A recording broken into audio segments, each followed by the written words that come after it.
Wow! Scientists have found a lost city beneath Egypt's pyramids. And it's incredibly large, bigger than the biggest target you can imagine. Underground chambers, passageways, and vertical structures. Scientists have no idea what purposes they served. But let's start from the very beginning. Italian and Scottish scientists studying the Pyramid of Khafra discovered something that looked like secret tunnels under 3 pyramids. This find might change what we know about ancient Egypt. The expedition, called the Khafra Project, was led by Corrado Malunga from Pisa, Italy, and Filippo Biondi from the University of Strathclyde, Scotland. Their mission was to focus on exploring Khafra's pyramid, the second largest on the Giza Plateau. Scientists uncovered a massive structure beneath the Pyramid of Khafra. Could it be an ancient Egyptian underground city? The experts analyzed the data they had and came to the conclusion that 8 large vertical structures could be hiding beneath, possibly wells or shafts. They extend a staggering 6,500 feet across. Imagine placing 2.5 Burj Khalifas on the ground, one after another, and you get the sheer size of this find. These shafts also plunge nearly 2,000 feet underground. Some of the deepest underground stations in the world are located at a mere 380 feet underground or so. These cylindrical shafts are surrounded by spiral paths. Picture some old Gothic castle. They're connected to 2 giant, weirdly shaped chambers. Are those cubes? Or possibly bowls? Each of these chambers is likely more than 260 feet across. Now, even though we know about the structures now, no one has figured out their original purpose yet. Want to hear something even more shocking? Okay then. The team is almost sure that similar access points can be found under all 3 pyramids. In other words, all of them might be linked by a hidden system of underground tunnels, chambers, and passages. Even deeper, about 4,000 feet under the surface, there might be more unknown structures. And doesn't it add to the mystery? But the coolest news is that, according to some team members, these hidden structures near Giza pyramids could align with the legendary Halls of Amenti. In ancient Egyptian mythology, it's a place where people are believed to arrive when they're close to the end of their days. There, they are said to take a 3-day-long trial, facing their biggest fears.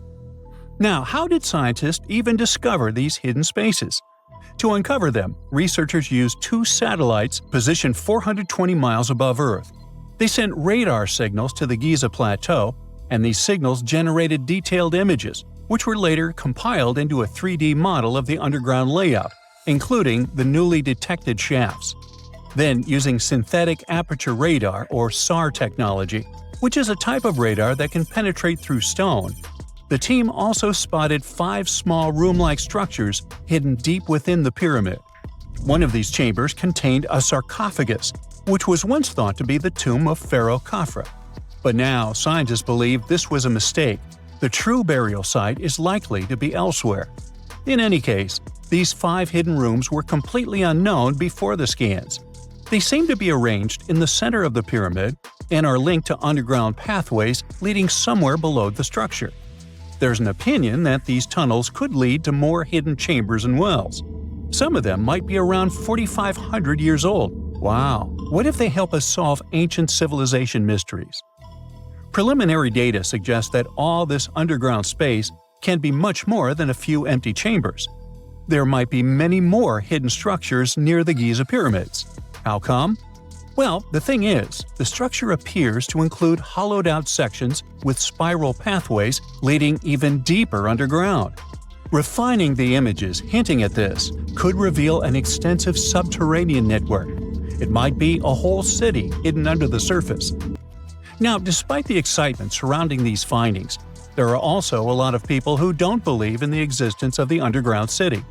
They're skeptical about the archaeological discovery in Egypt due to the lack of peer-reviewed verification. That's why several archaeologists and radar experts have challenged the validity of the claims. They've explained that the technology used to make the discovery may not be advanced enough to produce such detailed underground imagery. According to them, the 5 smaller chambers found near the surface could be natural formations, since the area had had sacred significance long before the construction of the pyramids. Some experts have even dismissed the use of radar methods in this context altogether. They call these methods scientifically unproven and question their accuracy. The discovery has also reignited discussions about ancient Egyptian myths and the possibility of hidden texts lying somewhere beneath the Giza pyramids. The layout of the newly detected underground chambers shares similarities with mythological accounts of the Hall of Records, a rumored chamber that could preserve early Egyptian wisdom. If confirmed, these findings could significantly reshape the understanding of Egypt's sacred topography. Plus, this lost city beneath Egypt's pyramid could become physical evidence of previously unknown underground structures. That's why the Khafra project is super eager to begin excavating to confirm their findings. But getting approval from Egyptian authorities is a challenging process. The discoveries still need to undergo peer review before they are accepted by the academic community. By the way, this recent archaeological discovery in Egypt comes on the heels of another discovery involving a weird structure beneath the Royal Giza Cemetery, which researchers believe is unnatural in origin. Archaeologists use remote sensing techniques and uncovered a mysterious L-shaped structure underground in the Western Cemetery of Giza. This area is known to house burials of royal family members and high-ranking officials. Many of the tombs in the cemetery have above-ground mastabas, rectangular stone or mud brick structures with flat roofs. But there is an area in the center of the cemetery where there are no above-ground structures. To investigate this unexplored region, the team used electrical resistive tomography and ground-penetrating radar. ERT works by sending electrical currents into the ground and measuring the resistance to detect remains. As for GPR, it sends radar into the ground and maps the structures based on the radar's return. The team found an anomaly about 6.5 feet beneath the surface. It appeared to be an L-shaped structure measuring at least 33 feet in length. The readings suggested that the structure had been backfilled with sand after its construction. This made the team hypothesize that it could be a mix of sand and gravel, or possibly an air void. This anomaly was classified as a highly resistive structure, which meant it didn't occur naturally. Motoyuki Sato, the study's lead author and professor at Tohoku University in Japan, claims that the structure is not a natural formation due to its sharp shape. Another weird thing about ancient Egyptian pyramids is that historians have long believed that they were built primarily for royals and high-status individuals who had the wealth and power to create such massive structures. However, new research from the archaeological site of Tombos in modern-day Sudan challenges this assumption. The thing is, Tombos' pyramid may have served as burial sites for low-status workers as well as elites. The hard-working members of ancient communities may have found their last resting place in some of the most visible monuments, including the pyramids. Located along the Nile River in the ancient region of Nubia, Tombos became part of Egypt after its conquest of the area around 1400 BCE. That's when Egypt established the site to strengthen its colonial control. Workers at Tombos built pyramids, but those were much more modest than the famous pyramids of Giza. The research team reanalyzed 110 human skeletons from Tombos, originally studied in 2012. In particular, they examined the entheses, the areas where tendons and ligaments attach to bones. Such an analysis can give us insights into the amount of physical labor a person performed. When someone does hard labor, their bones often develop distinct crests and ridges at these attachment points due to the stress on the tendons and ligaments. And while some skeletons showed little change in their entheses, suggesting they belonged to individuals from the upper classes, others showed more serious changes. It means they belong to lower-class workers. This finding can totally challenge our earlier understanding of pyramid burials, especially the idea that only elites were buried in the pyramids, because the pyramids themselves were designed for the elite. This recent research may prove that lower-class workers may have found their final resting place in these monumental structures too. The Sahara Desert is like a Mad Max movie. Scorching heat, endless dunes, and an overall barren wasteland. A place where no one could live, right? Well, forget all you know about it, because 5,000 years ago, The Sahara was a lush paradise of grasslands, lakes, and rivers, and the home of a ghost civilization that vanished without a trace. Our tale begins in the 1930s, when a Hungarian explorer stumbled upon a cave in the middle of the Sahara. Inside, he found something bizarre: ancient rock paintings of people swimming in a lake, surrounded by giraffes, hippos, and crocodiles. At the time, everybody shrugged it off as some symbolic depiction of the afterlife, because, really, who would imagine a lake in the Sahara?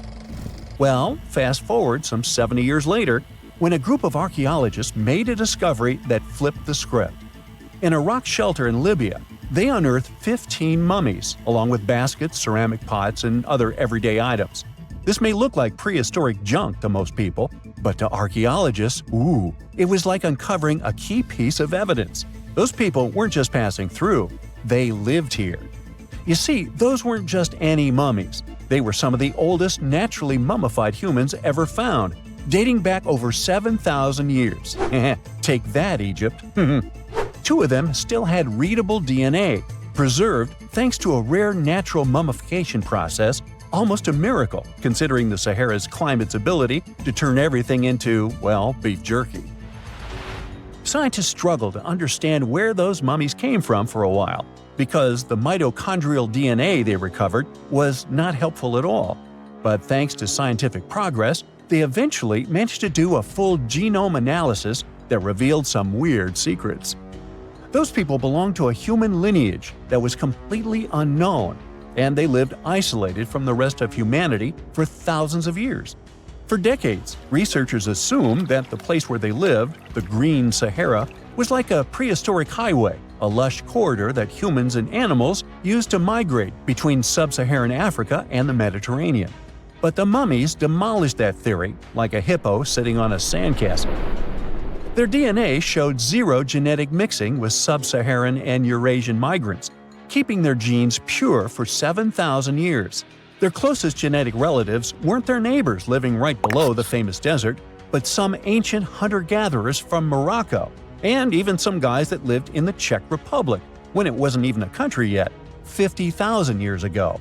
We're not out of the woods yet, because those mummies also carried some teeny-tiny traces of Neanderthal DNA, just 10% of the amount found in modern Eurasians. Now, if you paid attention in school, then you know that Neanderthals lived in Europe and Asia, and early humans only mixed with them after migrating out of Africa. But those Green Sahara folks never left Africa. So how did they get Neanderthal genes? The leading theory is that their ancestors mingled with Neanderthals in North Africa 50,000 years ago before settling in the Sahara and cutting off contact with the outside world. Archaeologists also found cattle bones and tools made of stone and wood at that rock shelter, proving that those people led a thriving pastoral lifestyle. This discovery made scientists scratch their heads for a while because, you see, animal domestication was not developed in Africa. So how did they learn it if they never mingled with anyone? Did they have ancient YouTube tutorials? Probably not. The researchers believe they must have traded knowledge with neighboring groups, but just knowledge, no saliva. It's almost too hard to believe that no outsiders mixed with them. After all, who wouldn't want to live in a thriving civilization in the middle of a green paradise, drinking milk, eating meat, and even using animal blood as a protein source? Ooh, yummy. They didn't have to hunt for every meal, thanks to their livestock, and the abundant water made life pretty sweet. And yet, they never married outsiders. Why? Maybe it was a cultural choice to never date outside their own group. Or maybe the landscape itself kept them isolated. This is where scientists place their bets. They believe that the dense forests and rivers that existed in the Green Sahara acted like nature's no trespassing sign, creating a geographical barrier that isolates animals, plants, and whole societies. This isolation is the reason why their genes were so unique. These guys weren't swapping spit with anyone else. But this genetic time capsule almost didn't survive. For most of the last ice age, the Sahara was even harsher than today, a true dead zone where humans couldn't survive. 70,000 years ago, even the toughest people disappeared, retreating to the Nile Valley and the Mediterranean coast. Why? Because Earth was a climate bully. Massive glaciers stole all the moisture, weakening monsoons until rain clouds barely reached North Africa. Then came the knockout punches. Armadas of icebergs flooded the North Atlantic, triggering devastating droughts each time. This was the Sahara's ultimate keep-out era. Now, you're probably wondering how in the world the Sahara turned green after all this, and then went back to being a desert again. Well, it all started 15,000 years ago — I wasn't around then — when Earth was shaking off the last ice age. Our planet's axis was a bit wobbly, and because of that, the northern hemisphere got closer to the sun, getting extra sunlight and heat. This eternal summer turned North Africa into a giant moisture magnet, pulling water from the Atlantic and making it all rain down on the Sahara. The result of this ridiculous amount of rain was a lush savanna, complete with lakes the size of small countries. But the African humid period was not just a one-time miracle. The truth is, this eternal on and off switch between green and desert happened to the Sahara more than 230 times since the desert was born. During one of these events, the Sahara even expanded, getting bigger than it is today. So when the green Sahara showed up, you can bet it brought the ultimate ecosystem glow-up. This wasn't just a light dusting of grass. We're talking full makeover. The transformation was so complete, it even reshaped animal populations. Cheetahs suddenly struggled with the new prey dynamics, while rodents like the multi-mammate mouse thrived in the suddenly abundant grasslands. But don't pack your prehistoric swim trunks just yet. This paradise had teeth. The Sahara was an ecological maze of crocodile-infested rivers, malaria-carrying mosquitoes, and big cats lurking in the tall grass. Crossing it would have been like playing a real-life game of Hungry Hungry Hippos. This is probably why more groups didn't settle permanently. The Sahara's climate cycled between wet and dry every 20,000 years, hardly a stable zip code. For most ancient people, it was smarter to treat the green Sahara like an all-you-can-eat buffet, grab resources and leave before the desert returned.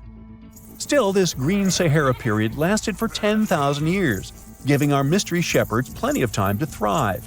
But around 5,000 years ago, Earth's axis shifted again, the rains moved away, and the Sahara dried up faster than a puddle in July. As the desert returned, the shepherds from the green Sahara had no choice but to pack up their livestock and leave. Some researchers believe they migrated toward the Nile, laying the groundwork for ancient Egypt, so I guess their legacy lives on. Besides, their pure lineage may be extinct by now, but some faint genes of the mummies can still be found in the people that live in North Africa today. But the introvert mummies were not the only ones using the green Sahara as an Airbnb. They actually had neighbors just around the corner, in a lakeside village in Niger to be exact. Those people thrived for 5,000 years and left behind the oldest Sahara Desert cemetery, including a man buried in a turtle shell, a grinning Halloween man with filed teeth, and a heartbreaking family embrace frozen in time, victims of the very waters that sustained them. Eventually, those people disappeared too, just like it happened to our antisocial friends. This proves that this desert outsmarts everyone, with a landscape that gives paradise with one hand and takes it away with the other. Hey, I bet you didn't know that trees used to grow in the middle of Egypt's barren, sun-roasted Sinai Desert. It's true. If you can't picture it, I don't blame you. But archaeologists have recently stumbled upon a tree-lined boulevard. Yep, an actual green avenue, leading to a massive ancient fortress. No, this isn't some mirage or an overactive imagination, although I do have one. But it's turning our ideas of ancient Egyptian desert life upside down. Let's rewind a bit. The site in question is called Tel Abu Saifi, located in the northern part of the Sinai Peninsula. For a long time, it was known as a dusty archaeological footnote, the home of ruins from the Ptolemaic and Roman periods. You know, the era after Alexander the Great swaggered through Egypt and the Roman Empire called dibs. But recently, Egypt's Ministry of Tourism and Antiquities decided to give it a fresh dig. And what they found out turned to be more than just a forgotten outpost. We're talking about a full-on military fortress with defensive trenches, paved roads, lime kilns, barracks for soldiers, and even room for their families. A whole bunch of living quarters right in the middle of a desert doesn't feel very homey until you remember our star, the unexpected Green Avenue. This road was over 300 feet long and 36 feet wide, as long as an American football field, paved with limestone slabs and lined with more than 500 clay planting pits. These weren't for show, they held actual trees, creating a shaded tree-line entrance straight to the fortress. Imagine walking through that, the sun blazing overhead, and suddenly, blessed shade. Ooh. Now, that's not just a grand entrance, that's an ancient red carpet, or maybe a green one. But this wasn't about curb appeal. The existence of hundreds of trees in a desert landscape over 2,000 years ago tells us something big. You see, the Ptolemaic Egyptians weren't simply good at building monuments. They were also masters of water management. In a place where rainfall is rarer than a selfie with a pharaoh, they somehow found a way to grow rows of trees. Now, let that sink in. To irrigate that many trees in a desert, they must have had a sophisticated irrigation or water transport system, something capable of moving and distributing water efficiently in this harsh climate. Maybe they channeled groundwater, or maybe they captured seasonal rain, or maybe ancient sprinkler systems. Okay, maybe not that fancy. But still, it's clear they were ahead of their time. Here's the thing, we already know the Egyptians mastered water control. They harnessed the Nile with ditches and canals to feed distant fields. So irrigation wasn't exactly a mystery to them. They had the skills and the knowledge. And sure, scientists still debate what the Sinai climate was like 2,000 years ago, but many believe it may have once been greener.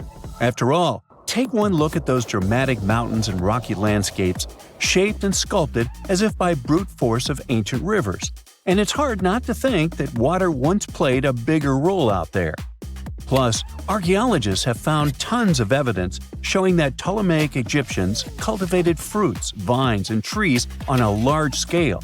In other words, growing a forest in a desert might feel wild to us, but to them, it was just another Tuesday.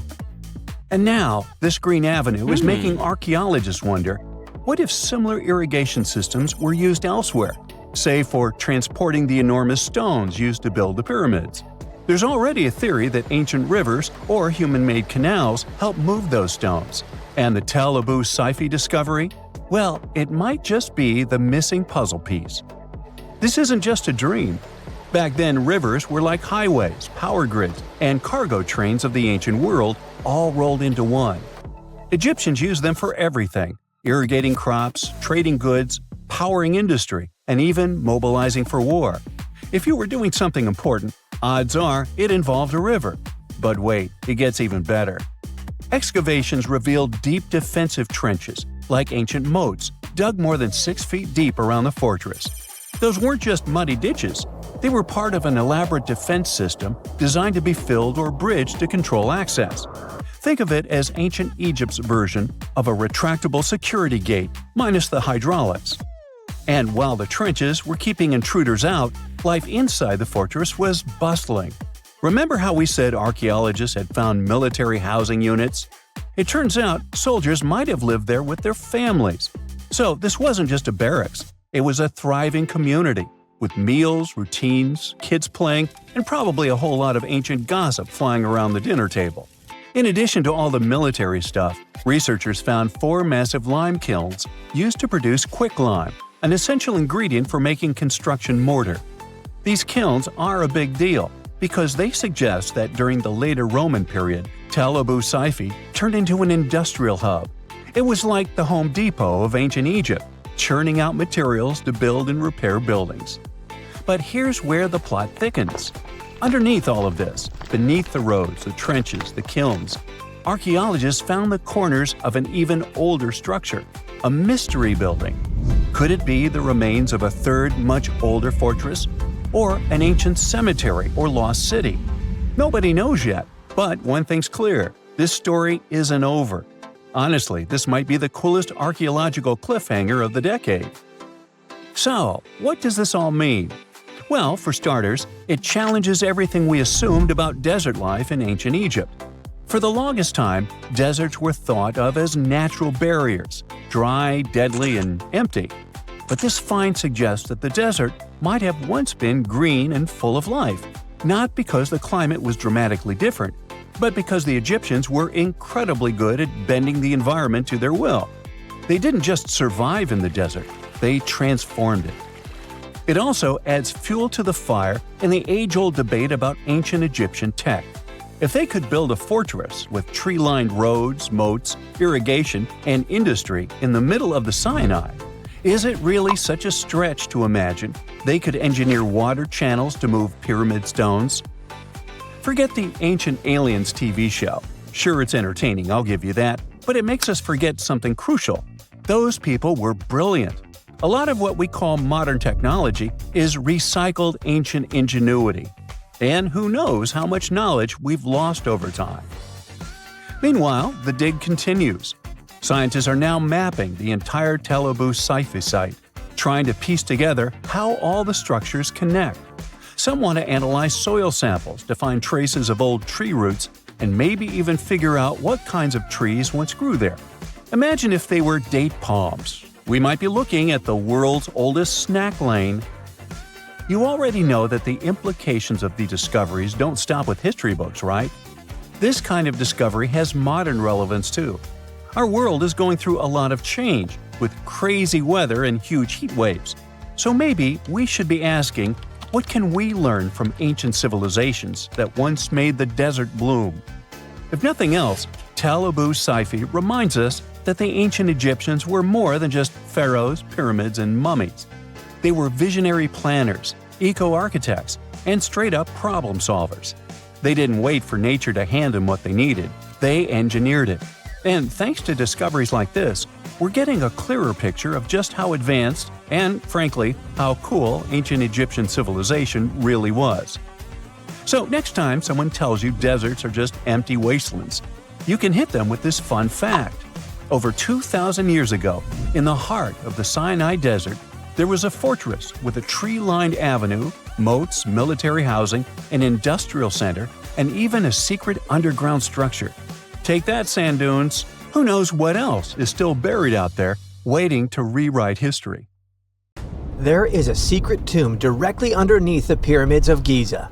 It's flooded. It has a giant sarcophagus at the bottom with the lid thrown off.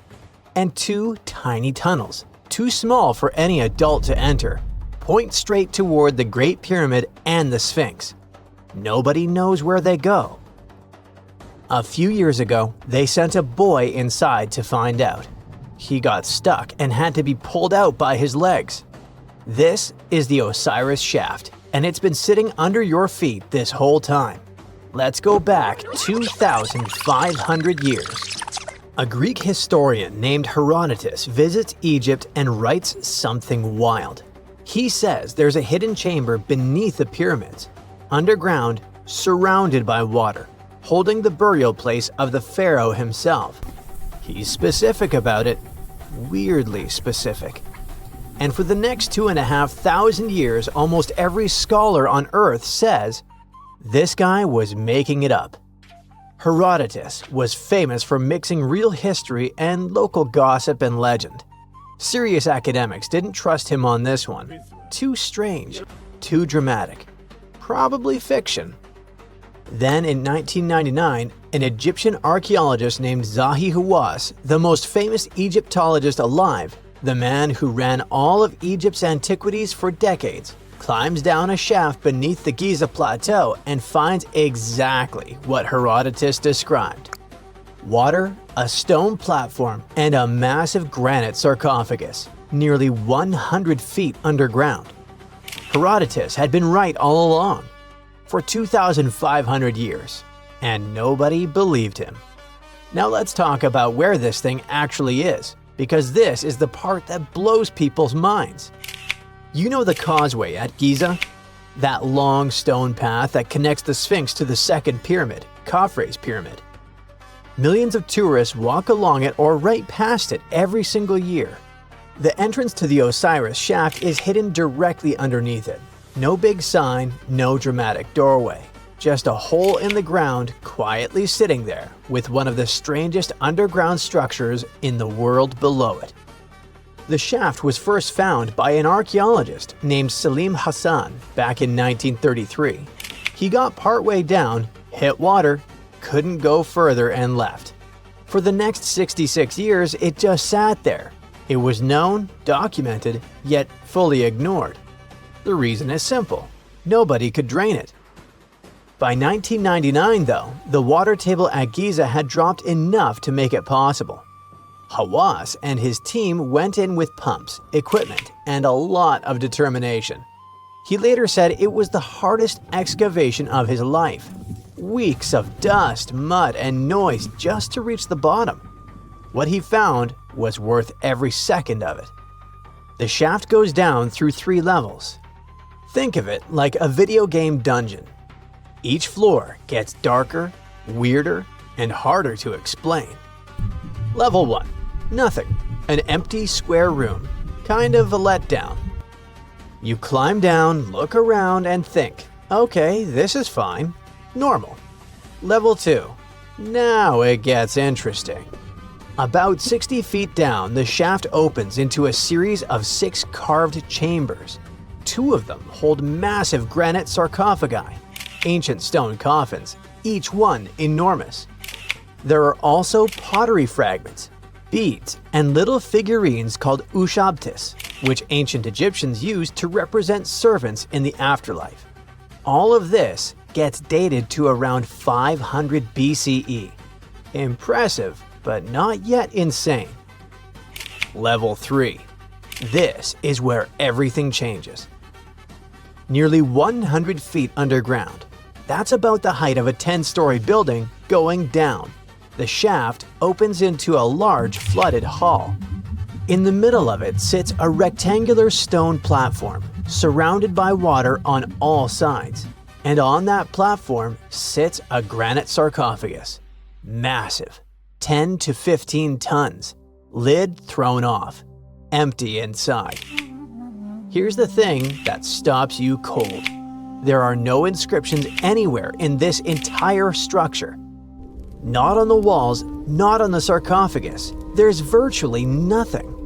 In ancient Egypt, that's almost unheard of. Tombs were covered in hieroglyphics, prayers, spells, the name of the person buried. This place has total silence, like someone deliberately left it blank, except for one thing. When Hawass moved the lid of the sarcophagus, he found a single hieroglyph carved into the floor beneath it. Just one word. Per. It means house. That doesn't sound like much until you know that the entire Giza Plateau was known in ancient times by the name. Well, I nailed it with per, but this one will just be on the screen. This phrase translates to the House of Osiris, Lord of the Underground Tunnels. Osiris was the Egyptian god of the dead, the ruler of the underworld, the one who controlled what happened to you after you died. And Rostov, the last part of the name, specifically meant the underground passages beneath the plateau. So this wasn't just a tomb. It was built to be Osiris's house, a symbolic entrance to the underworld, sitting beneath the most powerful religious site in all of ancient Egypt. Hawass named it the Osiris Shaft because of exactly this. It matched Herodotus, it matched the ancient name of the plateau, and it matched the mythology perfectly. He called it his favorite discovery, the most exciting work of his career. But here's the part nobody talks about enough. After the burial chamber, there's a narrow corridor heading east. You squeeze through it for about 65 feet until you reach a tiny vault, barely enough space to turn around. And from that vault, 2 tunnels branch off. The first one heads north, directly toward the Great Pyramid. The second heads east, directly toward the Sphinx. Both tunnels are about 16 by 16 inches. That's roughly the size of a large pizza box. No adult can fit inside. Nobody has ever been able to explore them. We have no idea how long they are, where they actually lead, or what's at the end. When Hawass tried to investigate, He did the only thing possible. He sent a small boy in with a rope tied to his legs. The boy made it a little way and got completely stuck. They had to pull him back out by his feet. Those tunnels are still there right now, today, pointing at two of the most iconic structures humans have ever built, and we have never seen what's inside them. So what is the Osiris Shaft really? Here's the honest answer. We don't fully know. The oldest objects found inside date back to roughly 2355 to 2195 BCE, the Old Kingdom, the same era the pyramids were built. That means this shaft might be just as ancient as the pyramids themselves, but the chambers on the second level were added much later, and the sarcophagus at the bottom looks stylistically like it came from the 26th dynasty around 500 BCE. So people were using this place and adding to it across thousands of years. Different people, different eras, different beliefs, all drawn back to the same underground location. Some researchers think it's a lost royal burial site. Others think the third level is purely symbolic, a ritual space for the worship of Osiris, not an actual grave. Some wonder if the tunnels connect to a larger network of passages beneath the plateau that we haven't found yet. What everyone agrees on is this: the questions are still open. The Osiris Shaft only opened to the public for the first time in 2017. For most of human history, it was just sitting there, under one of the most visited places on Earth, completely invisible to the millions of people walking above it. A historian described it 2,500 years ago and got laughed at for it. A kid got stuck trying to explore it. A 15-ton sarcophagus sits at the bottom with its lid thrown off and no name on it. Two tunnels point straight at the Great Pyramid and the Sphinx, waiting for someone small enough, or brave enough, to find out where they go. We've been studying Giza for centuries, and it's still keeping secrets. Beneath the sands of Luxor, scientists found something that was perhaps never meant to be found. Over 1,000 decorated stone blocks that belonged to the ruined temple of a woman pharaoh. It got us thinking, why was this temple so brutally destroyed, and who was this woman? Her name is Hatshepsut, and she is now considered one of Egypt's greatest pharaohs, but for a long time, history almost forgot her. She ruled during the 18th dynasty, from around 1479 to 1458 BCE. She's remembered for her ambitious building projects, successful military campaigns, and flourishing trade expeditions. It turns out she was one out of 4 women to take the title of pharaoh in Egyptian history. The next woman would have to wait for 1,500 years to reign, and that woman we know as Cleopatra. The story of how Hatshepsut got to be a pharaoh is the most colorful part of this tale. As far as most dynastic rules go, it's usually men that are first in line for royal thrones. In Egypt, that was the same. That's why, when Pharaoh Thutmose I had a daughter as his firstborn, that was a big no-no as far as his succession line went.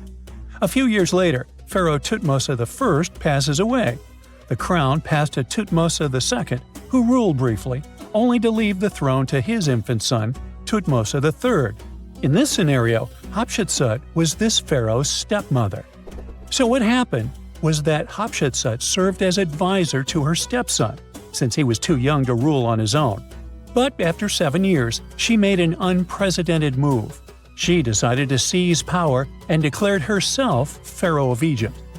Now this was not a simple power grab. Hatshepsut understood that if she wanted to rule, she had to present herself as a legitimate king. In a bold move, she adopted the full royal regalia, including the false beard, traditionally worn by male pharaohs. She was often depicted in statues and hieroglyphs as a man, wearing the pharaoh's kilt and headdress. But this wasn't about disguising herself. Experts believe she never tried to hide her identity. Inscriptions on her statues often included feminine titles, like Daughter of Re or grammatical structures that combined male and female terms, such as His Majesty herself. This showed that while she adopted traditional symbols of kings, she still acknowledged her true gender. But she needed to go even further. To legitimize her rule, she crafted an elaborate origin story. She claimed that the deity Amun himself had visited her mother in the form of her father, Thutmose I, and that she was his divine daughter. Now, this was no small claim, since pharaohs were seen as deities on earth. By aligning herself with Amun, she strengthened her right to the throne. In temple carvings, she depicted this divine birth with Amun, presenting her as his rightful heir. These narratives weren't just mythology, they were tools, ensuring her position remained unchallenged. Hatshepsut also took a new name, Ma'at Kari, which translates roughly to "truth is the soul of the sun god." The word Ma'at was central to Egyptian beliefs. It represented order, justice, and divine balance. Pharaohs were expected to uphold Ma'at to ensure Egypt's stability. By calling herself Ma'at Kari, Hatshepsut was likely reinforcing that she was a legitimate and rightful ruler. Her reign was truly great. She led Egypt into an era of peace and prosperity, launching massive building projects and restoring temples across the kingdom. Her most famous achievement was the construction of her temple at Deir el-Bahari, a pretty impressive architectural masterpiece carved into the cliffs of Luxor. Hatshepsut initiated one of the most ambitious construction projects in ancient Egyptian history, commissioning monuments, temples, and obelisks to immortalize her reign.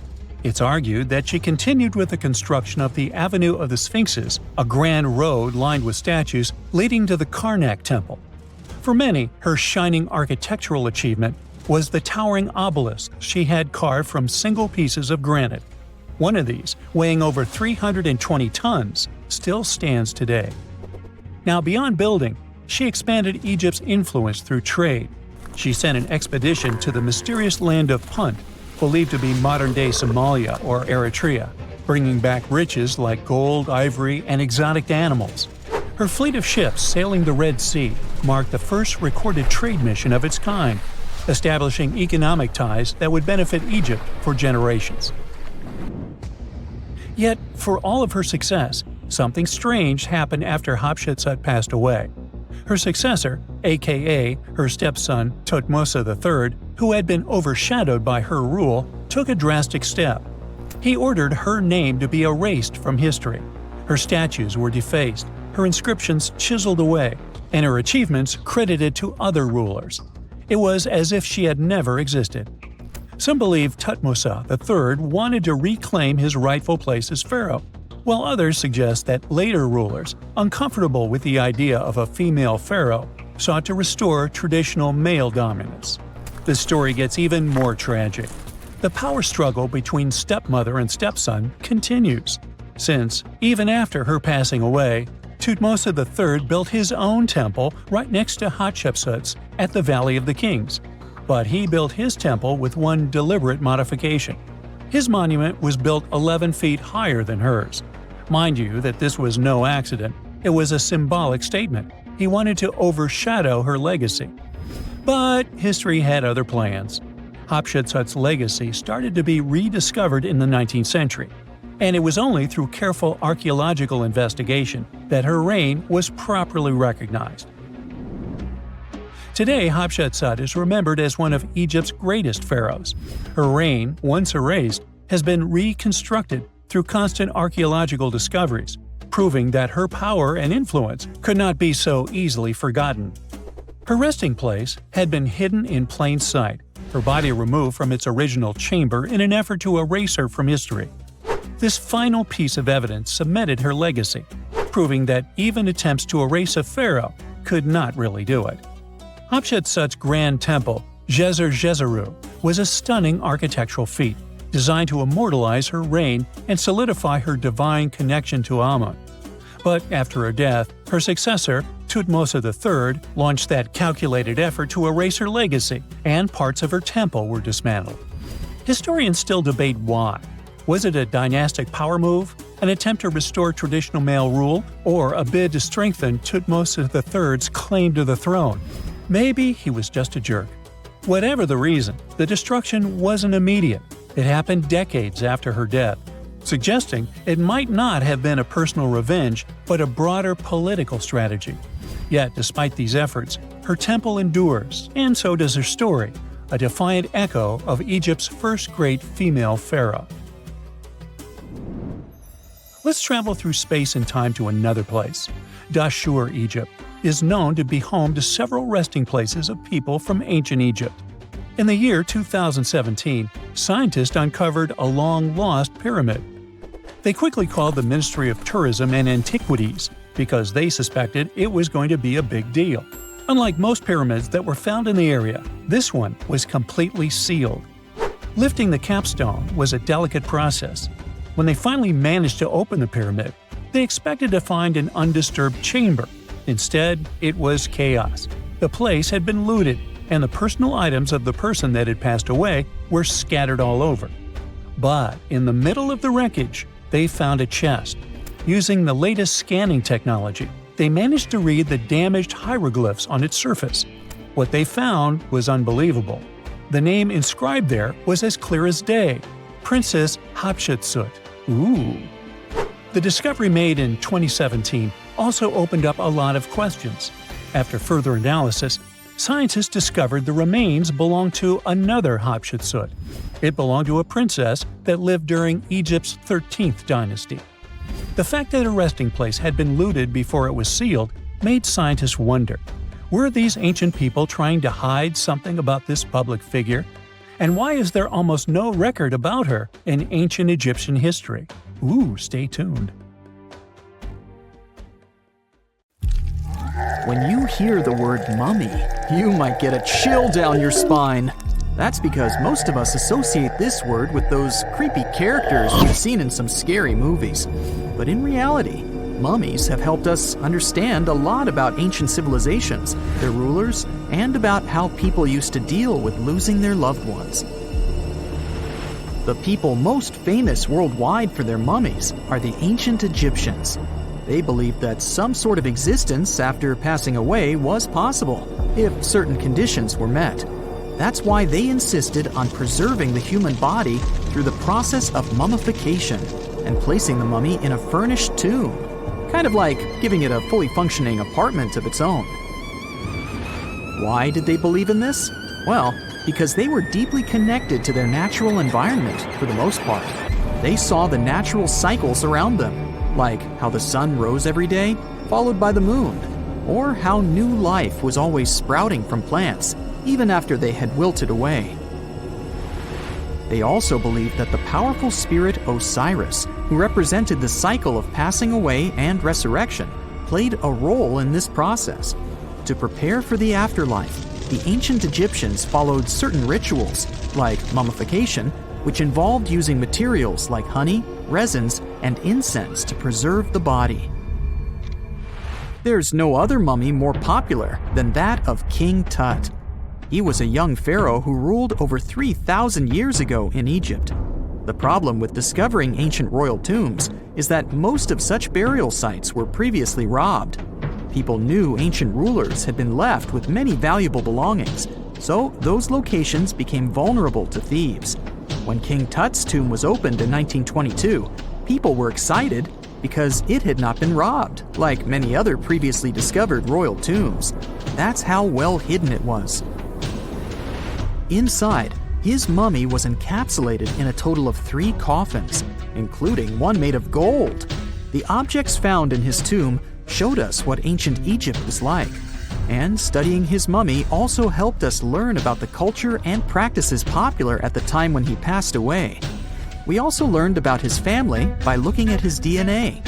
Scientists were able to discover that he had had a disease called malaria and a problem with his foot that might have made it hard for him to walk. Ramses II was another pharaoh in Egypt who ruled for 68 years, which was quite a lot back in the day. He was known for his expansion campaigns and building projects. Many objects from his time as a ruler still exist today, including a large statue of him. Ramses II was about 6 feet tall and lived to be about 90 years old. After looking at his mummy, scientists concluded that he may have had a medical condition that affected his spine. Now, remember those thieves I mentioned before? They are probably the reason why Ramses II ended up in a plain coffin in a secret collection of royal mummies at Deir al-Bahari, which was rediscovered in 1881. Thankfully, archaeologists were able to identify him because his journeys had been recorded on his wrappings. The process was really tedious too. In fact, in ancient Egypt, the mummification process could take a staggering 70 days to complete. A special person would say a very specific speech while delicately handling the body and drying it out using a type of salt called natron. They also used linen and resin to make the body look more lifelike and to wrap it in cloth. The tomb was equally as important for ancient Egyptians. The walls of King Tut's tomb, for example, were adorned with intricate artwork that depicted his journey to the afterlife, from his burial procession to his passage through the underworld. The ancient Egyptians believed that everyone made this journey after passing away, and they filled their tombs with items and paintings to help the person in their spiritual travels. Additionally, the walls of the tomb were decorated with spells from a special book, which contained a collection of poems that the Egyptians believed would help people reach the afterlife. And speaking of how important this journey was, people also placed food in these ancient tombs. In King Tut's tomb, archaeologists discovered 36 jars of vintage beverages and 8 baskets of fruit, which were believed to be left there to help him in his journey to the afterlife. The Egyptians believed that traveling to the afterlife took a really long time, so they left a lot of supplies, such as food and water, to sustain their loved ones. Pharaohs also generally had numerous luxurious garments and beautiful jewelry in their tombs to ensure that they would have a fashionable journey.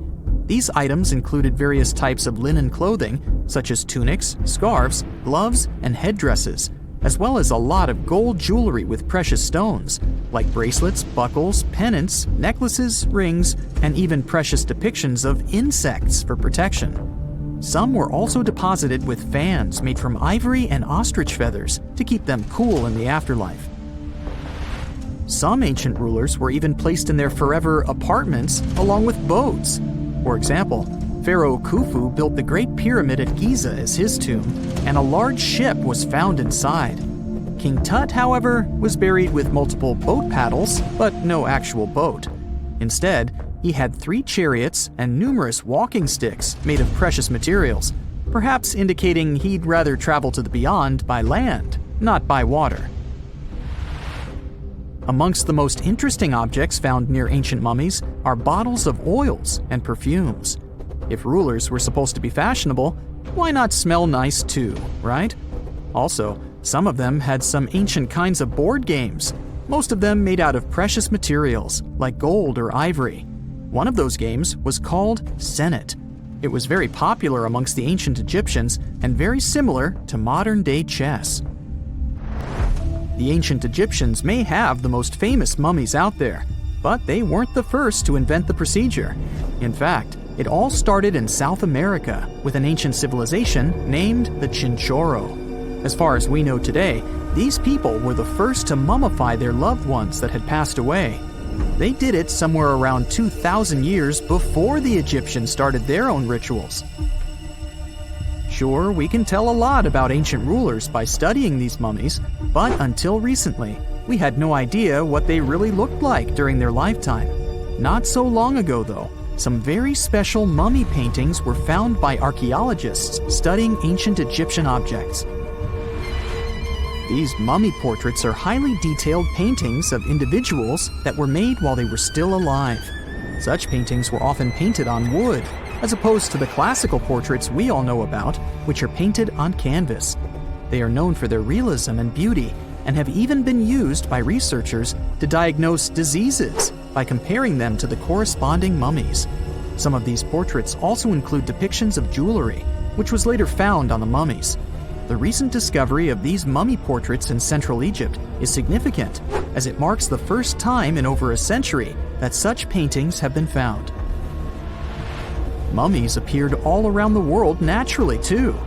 Mummification can occur without people intervening, because of natural conditions, like extremely cold or hot environments, places with a lack of oxygen, or accidental exposure to chemicals that preserve the body. These conditions don't allow bacteria to grow, resulting in the body remaining more or less intact. Famous Otzi was one of these mummies.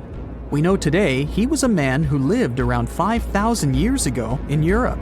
But upon his discovery in the Alps in 1991, Austrian authorities initially believed that he was a modern mountaineer because of how well preserved the body was. However, after the Iceman was removed from the glacier, it was determined that he was actually from the Copper Age. Archaeologists were looking for the long-lost tomb of Cleopatra when they found something that seemed too good to be real.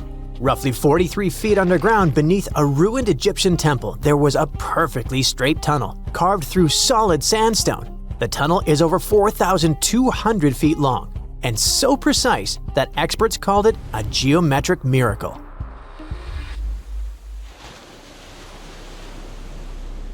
The tunnel sits beneath an ancient city west of Alexandria, near Egypt's Mediterranean coast. The team that found it carefully peeled back layers of stone and debris until they hit this passage, about 6.5 feet tall, cut cleanly into bedrock.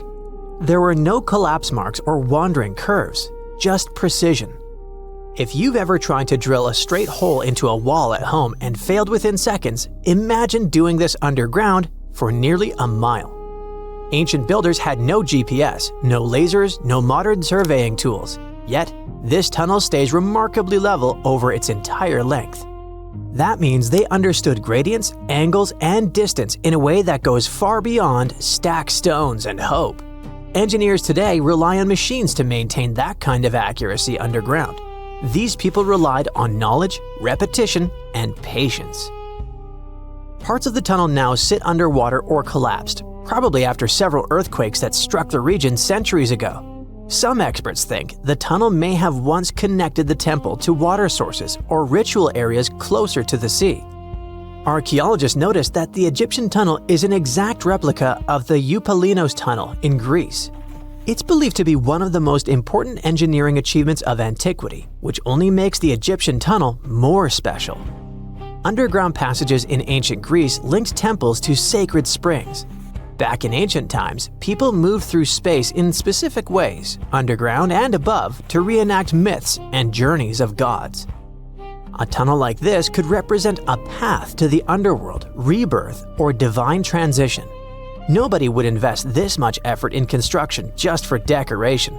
Plus, in earlier digs at the site, archaeologists pulled up all kinds of artifacts, including coins with the names and faces of Cleopatra VII and Alexander the Great. They also found figurines, statues of deities, a mummy with a gold tongue, and even an entire cemetery packed with Greco-Roman style mummies. The perfect geometric tunnel isn't an isolated flex. Not far away, underwater archaeologists off the coast of Alexandria uncovered something that sounds like it belongs in a royal travel documentary. A 2,000-year-old pleasure boat that once glided along the Nile. And this wasn't just another fishing vessel or cargo barge. It likely stretched over 115 feet long and 23 feet wide, and had a decorated cabin, plus around 20 rowers, which turned the river into a moving palace. This isn't speculation pulled out of thin air. An ancient Greek geographer named Strabo wrote about these exact boats around the 1st century BCE. He described lavish vessels used by royalty during festivals and ceremonial outings in Alexandria. For years, historians treated that as a poetic exaggeration. Then, this wreck surfaced, and suddenly, Strabo sounded less like a storyteller and more like a witness. Even ancient art backs it up. The Palestrina mosaic from Italy shows richly decorated boats floating down the Nile. They match both the texts and the physical evidence almost perfectly. Inside the wreck, archaeologists found something small but incredibly human. Graffiti scratched into the wood in Greek. Just writing left behind by someone who stood on that deck 2,000 years ago. Researchers haven't fully decoded the text yet, but its existence alone matters. It tells us this wasn't just a floating symbol of power. People lived on it. It was sort of like a modern luxurious yacht, and the Nile was like a highway. All types of vessels with passengers were moving back and forth, visiting friends, carrying their goods for trade, doing business, and, of course, going on pleasure cruises. The location of the pleasure boat makes the story even better. The boat sat near the temple of Isis on Antirodos, an island that once hosted royal and religious buildings before earthquakes and rising seas erased it from the surface. That temple collapsed around 50 CE, and researchers believe the boat may have sunk during the same disaster. Another recent find that has to do with life on the Nile is the lower part of the massive worship complex about 10 miles southwest of Cairo. It connects directly to an upper temple dedicated to Ra, the Egyptian deity of the sun. The newly excavated part is a 4,500-year-old valley temple. The upper temple sits on higher ground, and archaeologists excavated it years ago. The valley temple is closer to the Nile, and it's connected to the upper part by a causeway. A German Egyptologist actually started excavating part of the temple back in 1901, but the groundwater sat much higher then, and he had to stop. Now, the groundwater level is lower, and a modern team has managed to excavate about half of the valley temple since 2024. Once they got in, archaeologists uncovered the remains of a columned entrance portico. Then they found blocks carved with a calendar of religious events, almost like an ancient public schedule. The text includes feasts for Sokar, a falcon-headed deity linked to Memphis, which was a major capital during the Old Kingdom, plus the festival of Min, a fertility deity, and even the procession of Ra. The calendar blocks all showed up around the entrance portico area, which most definitely means that the outside facade of the temple displayed this long feast calendar publicly. That's why archaeologists think this might be one of the earliest examples of a true public calendar ever found. A literal event list for an entire community, built into the architecture. On top of that, the team found dozens of decorated blocks covered in inscriptions that named a pharaoh who ruled around 2420 to 2389 BCE and had the temple built. This temple shows how people moved through ancient Egypt. Because the upper temple handled the main worship, but the valley temple made the whole place accessible. It acted like the landing area for boats coming in, either directly from the Nile or more likely from one of its side channels. So instead of hiking across desert terrain, visitors could arrive by water, step onto the temple's landing stage, enter through the valley temple, then head up the causeway ramp toward the upper temple on the hill. After about a century of use, researchers found that the valley temple had been repurposed into a residential area. And the best part is, what they found from that era: 2 wooden pieces used for playing Senet, an ancient board game. Senet shows up at other Egyptian sites too, including King Tutankhamun's tomb, but nobody fully agrees on the rules today. Some discoveries in Egypt create new mysteries instead of solving the old ones. Earlier in 2025, archaeologists announced the discovery of the first pharaoh's burial found in or near the Valley of Kings since King Tut's tomb in 1922. The newly found tomb of Thutmose II flooded almost immediately after burial. Ancient officials rushed in, removed the mummy and most of the grave goods, and hid them somewhere else. The weirdest part is that an alabaster ointment jar inside the tomb links the burial directly to Hatshepsut, Thutmose II's wife and half-sister. The inscription basically says she made this monument for him, which proves she arranged his burial. But it still doesn't explain why she placed him here and later chose the Valley of the Kings for herself. Now, archaeologists are studying a huge mound of rubble near the tomb, about 75 feet tall, and suspect it was built to hide something important. If a second tomb sits underneath, it could be complete and undisturbed. So, the deeper the archaeologists dig, the more ancient Egypt stops feeling like a gone civilization and starts feeling like a paused one. Looks like it didn't just survive time, it outsmarted it. And we're only just beginning to catch up. You're digging in Egypt's famous Saqqara necropolis, also known as the ultimate VIP graveyard for pharaohs. when suddenly you find a giant pink door hiding something no one knew existed. Behind this giant stone door, one that wasn't supposed to open, by the way, you find a lost tomb of Egyptian royalty. Alright, history lovers, it's time to buckle up because archaeologists just pulled off something straight out of an Indiana Jones movie. Let's travel all the way to Saqqara, one of Egypt's most mysterious and treasure-packed ancient sites. The star of the show? The prince you've probably never heard of, Prince Userefre, son of King Userkaf. No one important, just, the founder of Egypt's 5th dynasty. No big deal. But the way his tomb was discovered… It all started with a massive door, made of pink granite, no less. But this isn't just a regular stone slab. This thing is about 14 to 15 feet tall and 4 feet wide. A giraffe could easily walk through it. This door is also definitely heavier than your neighbor's SUV. But here's the twist. It wasn't a real door. It was a false door, a symbolic gateway meant to allow the spirit of the deceased to pass between the world of the living and the afterlife. Normally, that's where the story ends. After all, false doors are common in tombs. But this one was extra special. You see, false doors were usually made out of limestone, which was pretty common and found everywhere in Egypt. To build one out of red or pink granite, people had to bring these rocks from a quarry located 400 miles away. And you can bet this wasn't a cheap trip.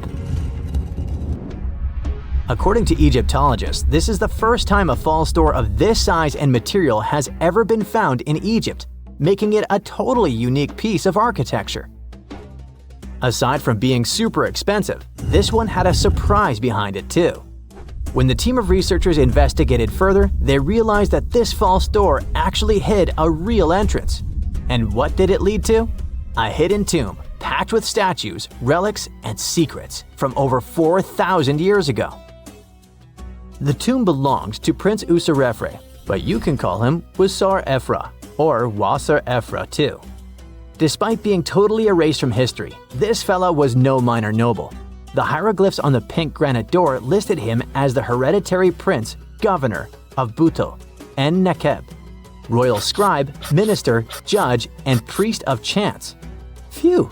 He was like the ancient Egyptian version of Daenerys Targaryen.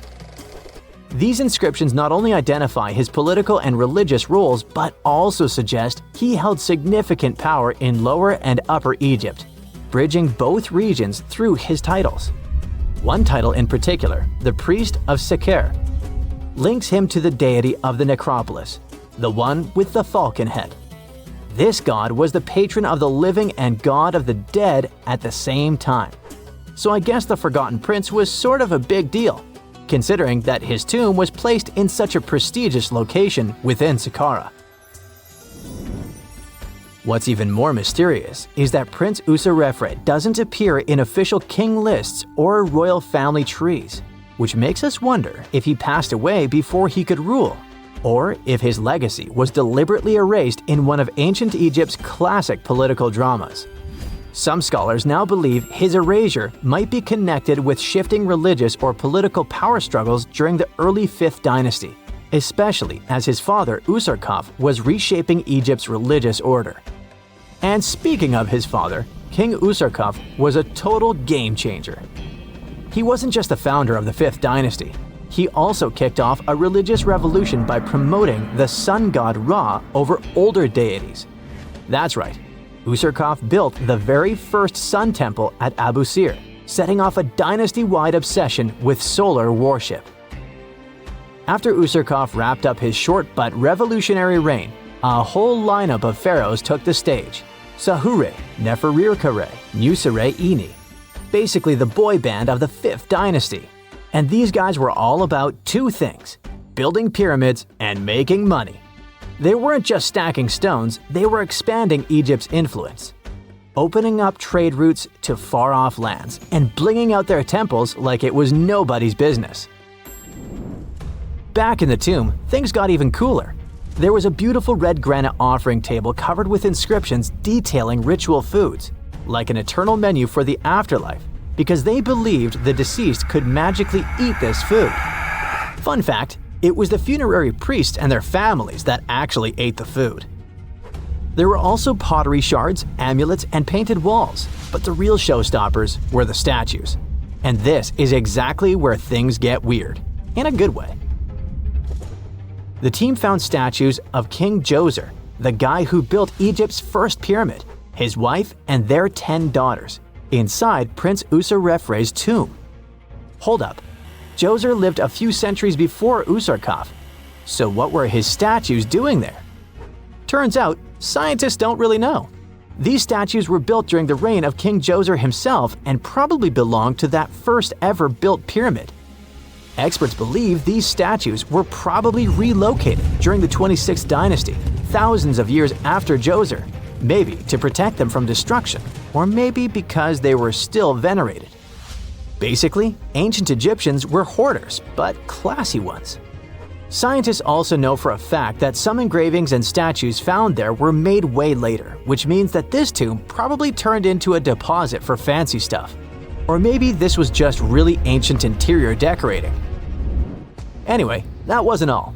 There was another pink granite entrance on the eastern side of the tomb, with inscriptions linking back to King Nefertiti, another 5th dynasty pharaoh who also tried to build his own pyramid, but failed. And near this second entrance, archaeologists found something never seen before in Saqqara: a set of 13 pink granite statues, all sitting in a row on a high-backed bench, like they were waiting at the DMV of the afterlife. Some had elevated heads, probably representing the prince's wives, while others were missing their heads entirely. One black granite statue was found upside down. Maybe it had taken a tumble sometime during the tomb's long, quiet centuries underground. According to archaeologists, the positioning and head shapes suggest that these statues followed a strict social hierarchy, with the central figures likely representing higher status individuals, while the headless ones might indicate unfinished work or later vandalism. And speaking of black granite statues, another one was found standing proudly inside the tomb. Based on its design and inscriptions, it looks like it was placed there during the 26th dynasty, the same time those Djoser statues were probably moved in. This suggests the tomb didn't just sit abandoned, it was reused, adapted, and maybe even honored by later generations. And by the way, black granite was associated with Osiris, the god of the underworld, during the late period, which means that this statue's presence is a clue that the tomb was a ritual space long after the prince's death. All of this, giant granite doors, surprise statues, reused tombs, adds up to a truly thrilling find. Prince Usarefre may not be a household name yet, but his tomb is now one of the most fascinating ever found in Saqqara. It tells a story not just of the Old Kingdom, but of how ancient Egyptians kept connecting to their past, even thousands of years later. So, what does it all mean? Why hide a tomb behind a fake door? Why pack it with statues from different eras? And who exactly was Prince Usarefre?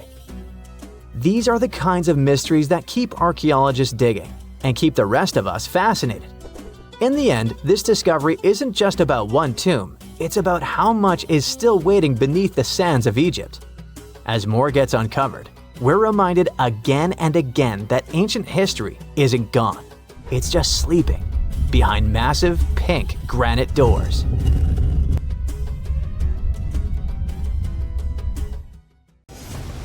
For over 3,000 years, no one knew this place even existed.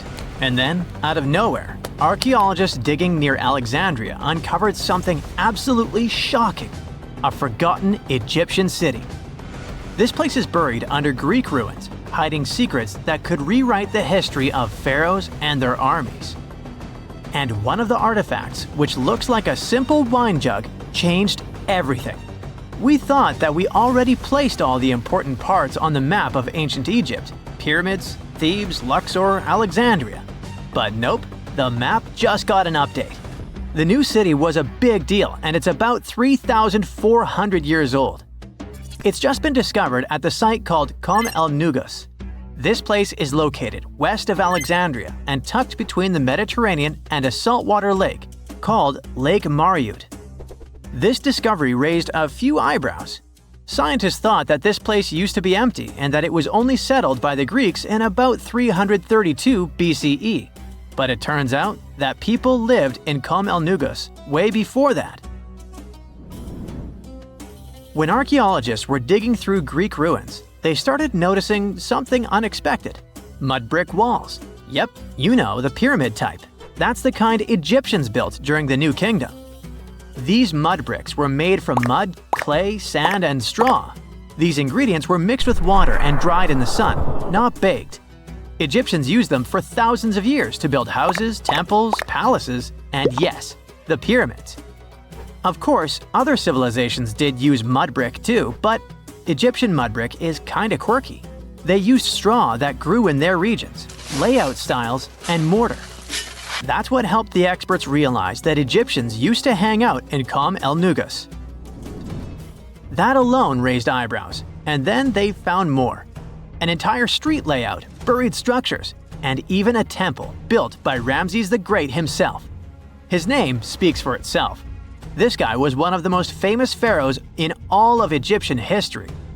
He ruled ancient Egypt for 60 years, fought huge battles, and just loved building tons of stuff like that temple.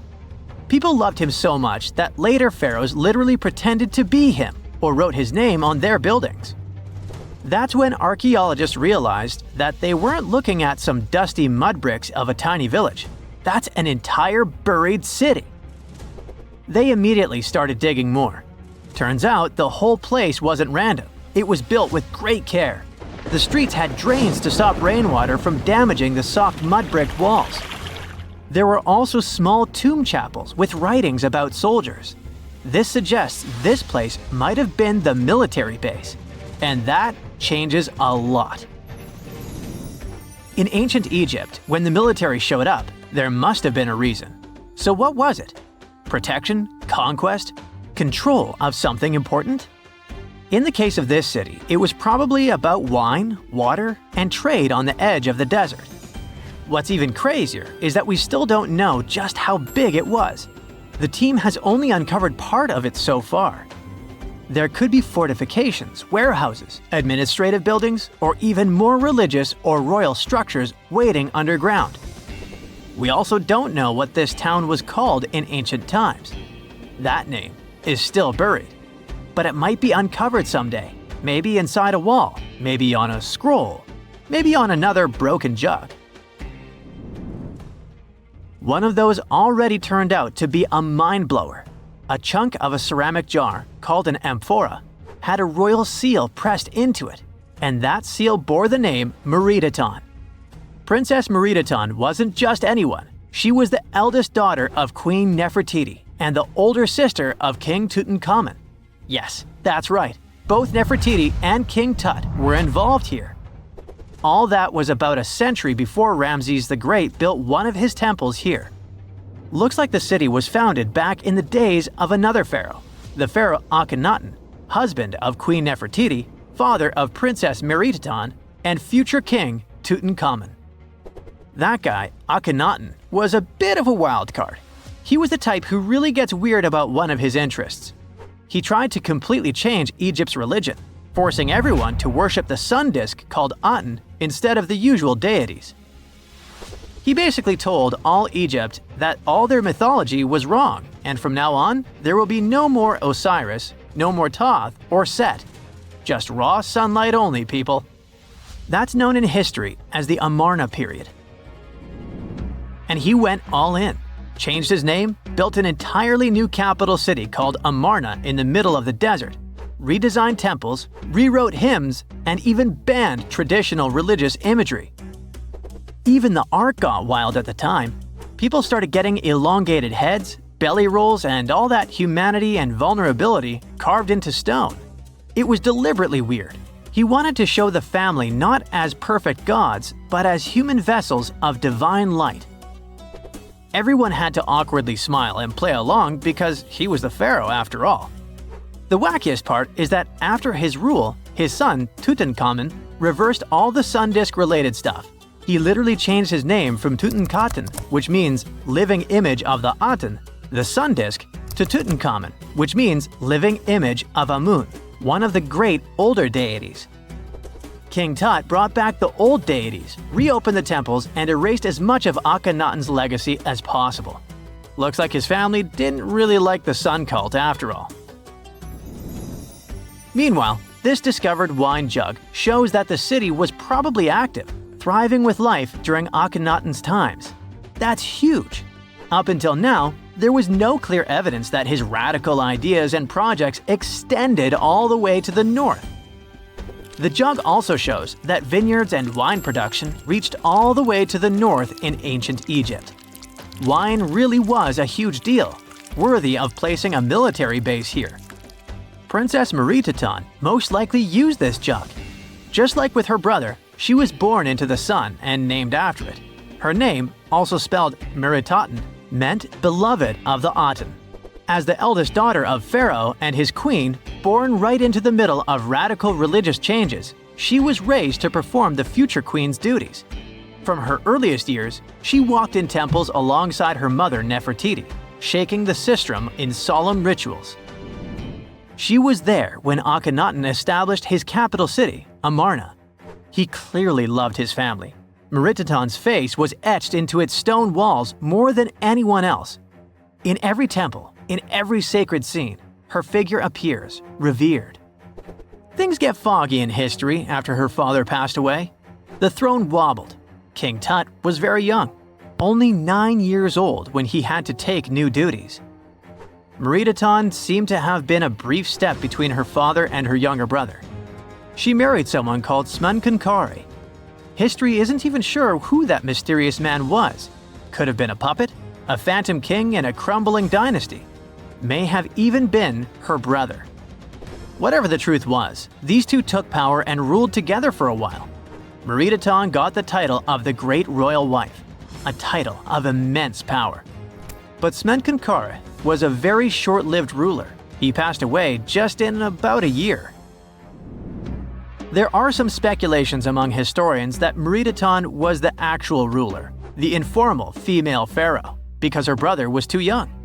Some theories say that she raised Tutankhamun and became a sort of queen regent, mentoring the child who would be used to restore the old order. But all this is unconfirmed. It's very hard for historians to find information about that time because the Amarna period was later condemned. The successors wanted to wipe away Akhenaten's heresy and everything attached to it. This included Meritaten. So even if she ruled, even if she mothered Tut, they tried to bury her in the sands of history. In any case, perhaps this new uncovered city will tell us more about the mysteries of the Amarna period, one of the most chaotic periods of ancient Egypt.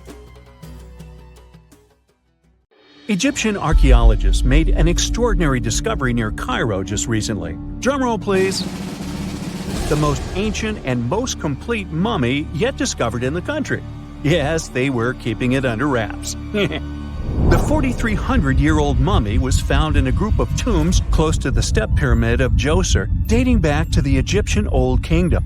It was covered in layers of gold. The team also found several other tombs, including one belonging to an ancient Egyptian official and another belonging to a secret keeper who had the power to perform special ceremonies. Another interesting tomb was that of a writer, which featured the largest statues ever found in the area. This vast burial site is also home to more than a dozen pyramids and resting grounds. Probably one of the most famous mummies in the world is that of Hatshepsut. She ruled Egypt like a boss for around 20 years, building all sorts of impressive buildings and creating new trade routes. But when archaeologist Howard Carter found her tomb in the Valley of the Kings, her sarcophagus was empty. However, Carter did find 2 coffins in another tomb, one of which belonged to Hatshepsut's wet nurse and the other to an unknown woman. In 2006, a team of specialists decided to investigate whether that mysterious lady was the queen herself. They found a molar tooth in a wooden box with Hatshepsut's name on it, and when they compared it to a gap in the mummy's mouth, it was a perfect match. Ramses II was a pretty impressive ruler, but it was his mummy that eventually made history. Now, we don't hear too much about his daddy. Okay, I'll stop. Ramses is considered to be the most powerful pharaoh in all of Egypt. as he reigned for a whopping 6 decades. He also lived to be over 90 years old. Now that's pretty amazing, considering the time he lived in. Ramses II supposedly had over 100 offspring too. Talk about a big family. When he passed away, his body was originally buried in the Valley of the Kings, but some sneaky guys tried to rob his tomb of all his treasures. Officials back in the day weren't having any of that though, so they moved his body to a secret location to keep it safe. Fast forward to the 1800s, and Ramses II's mummy was discovered along with a bunch of other rulers and important officials. But it wasn't in the best condition, so archaeologists flew it to Paris to get it, pampered. Problem was, he couldn't just be transported into another country. The only solution available was to give Ramses II his own passport. His occupation was listed as king, and the document even featured his photo. Most mummies aren't necessarily known for having the most hydrated skin. But that of an ancient woman, also known as Lady Di, proves otherwise. No, not that Lady Di. This wealthy lady from ancient times was discovered in an ornate tomb in 1971, and she looked fabulous, if we can say so about a mummy. Thanks to the special conditions in her tomb, like the moisture in the environment and the lack of oxygen, her body was almost perfectly preserved. Her skin was soft, her hair was on point, and she was still flexible. The museum that now proudly displays her mummy also shows a ton of fancy items that were buried with her, like dinnerware and musical instruments.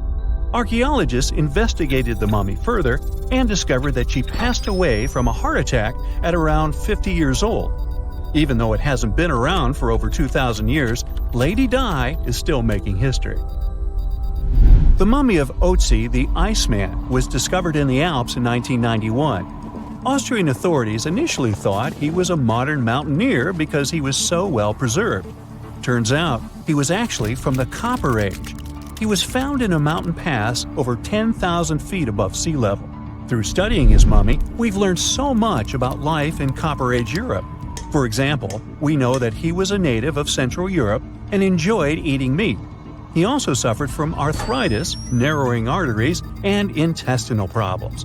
But he likely used acupuncture and medicinal herbs to treat these conditions.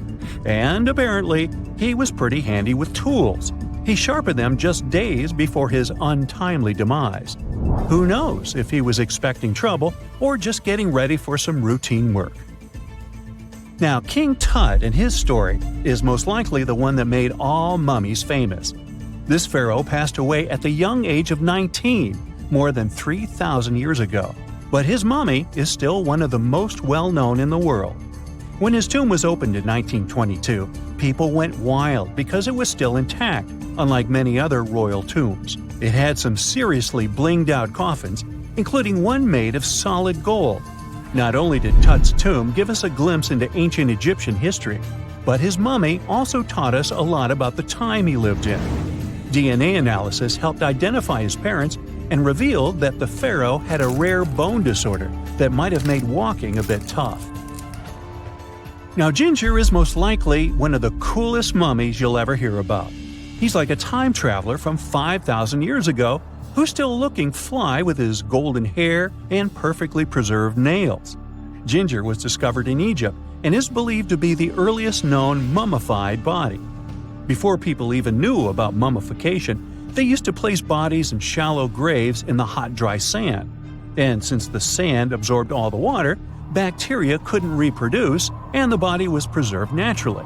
Now, scientists are not sure if Ginger's preservation was intentional or not, but since he was buried with some pottery vessels, it's likely that whoever buried him knew some serious preservation techniques.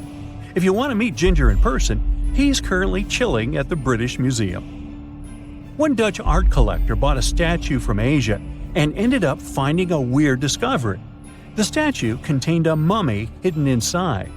Unfortunately, the body was too fragile to move, so they had to leave it there. The coolest part is that this mummy is over 1,000 years old and was on display for 200 years before being encased in the statue. When scientists did a CT scan, they found out that the mummy was filled with paper scraps covered in writings. Experts think he might have done this thing called self-mummification, which is a pretty intense process involving a special diet and tea that makes your body less prone to bacteria.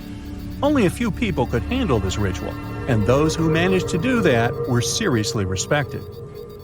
No other Egyptian queen has baffled scientists and historians like the stunning Nefertiti. Based on her statues, she was known for her slender neck, wide eyes, and high cheekbones. Her name translates to "the beautiful woman has come." Talk about living up to your name, huh? Even though she wasn't a pharaoh herself, Nefertiti still managed to leave a lasting impression. Written records suggest that, as a wife and queen, she held an incredibly influential role. Because of her power, she was indeed admired, but she also managed to make quite a lot of enemies throughout her life. She was also related to King Tut, but not biologically. Rather, she was his stepmother. So far, locals have yet to identify her mummy, but that may soon change. A local Egyptologist who has been busy excavating tombs in the Valley of the Kings has found two mummies that he believes could be Nefertiti and her daughter. According to specialists, we may soon finally get a definitive answer about the identity of these two mummies. And if one of them does turn out to be Nefertiti, we could be in for a real treat. DNA analysis and CT scans of the mummy could give us the most complete and accurate image of the queen that we've ever seen. It's crazy to think that we've only scratched the surface of what lies beneath modern-day Egypt. Nefertiti ruled during a time of great power and prosperity in Egypt, but unfortunately passed away in a period of social turmoil, leading to her gravesite being lost. Now, where's my mummy? If there's a question that still baffles archaeologists to this day, it's this one. How did the ancient Egyptians build those magnificent pyramids? As far as we know today, their resources were quite limited, especially in terms of tools and building materials. We still don't have a fully satisfying answer, but hey, we've got some pretty amazing theories worth considering. The leading contender among these theories involves the clever Egyptians employing a sneaky strategy. Now picture this. They constructed a slanted and curving mound made of bricks, earth, and sand encircling the pyramid to be. As the pyramid grew taller and taller, they simply increased the height and length of this wacky structure. It's like they were playing an ancient game of Jenga. Now, how did they get those massive stone blocks up there? Well, according to the legendary ancient Greek historian Herodotus, they used sleds, rollers, and levers. It sounds like they turned construction into a supersized game of tug-of-war. And guess what? Herodotus also claimed that the Great Pyramid, the one from Giza, the granddaddy of them all, took a whopping 20 years to build. There's more. Herodotus also dropped a mind-boggling number on us. 100,000 men were supposedly involved in this pyramid extravaganza. Did they hire the entire Egyptian population? Well, it might not be as far-fetched as it sounds. These men were probably mostly farmers, so they probably focused on the pyramids when there wasn't much work to be done in the fields. Like during the flood season of the Nile River. Obviously, specialists in the archaeological community had something to add to this theory. By the late 20th century, they discovered some evidence that suggests the workforce might have been smaller and more permanent than previously thought. Instead of a massive army of 100,000 pyramid builders, they proposed that a modest crew of around 20,000 workers, accompanied by support personnel like bakers, physicians, and even spiritual leaders, could have gotten the job done.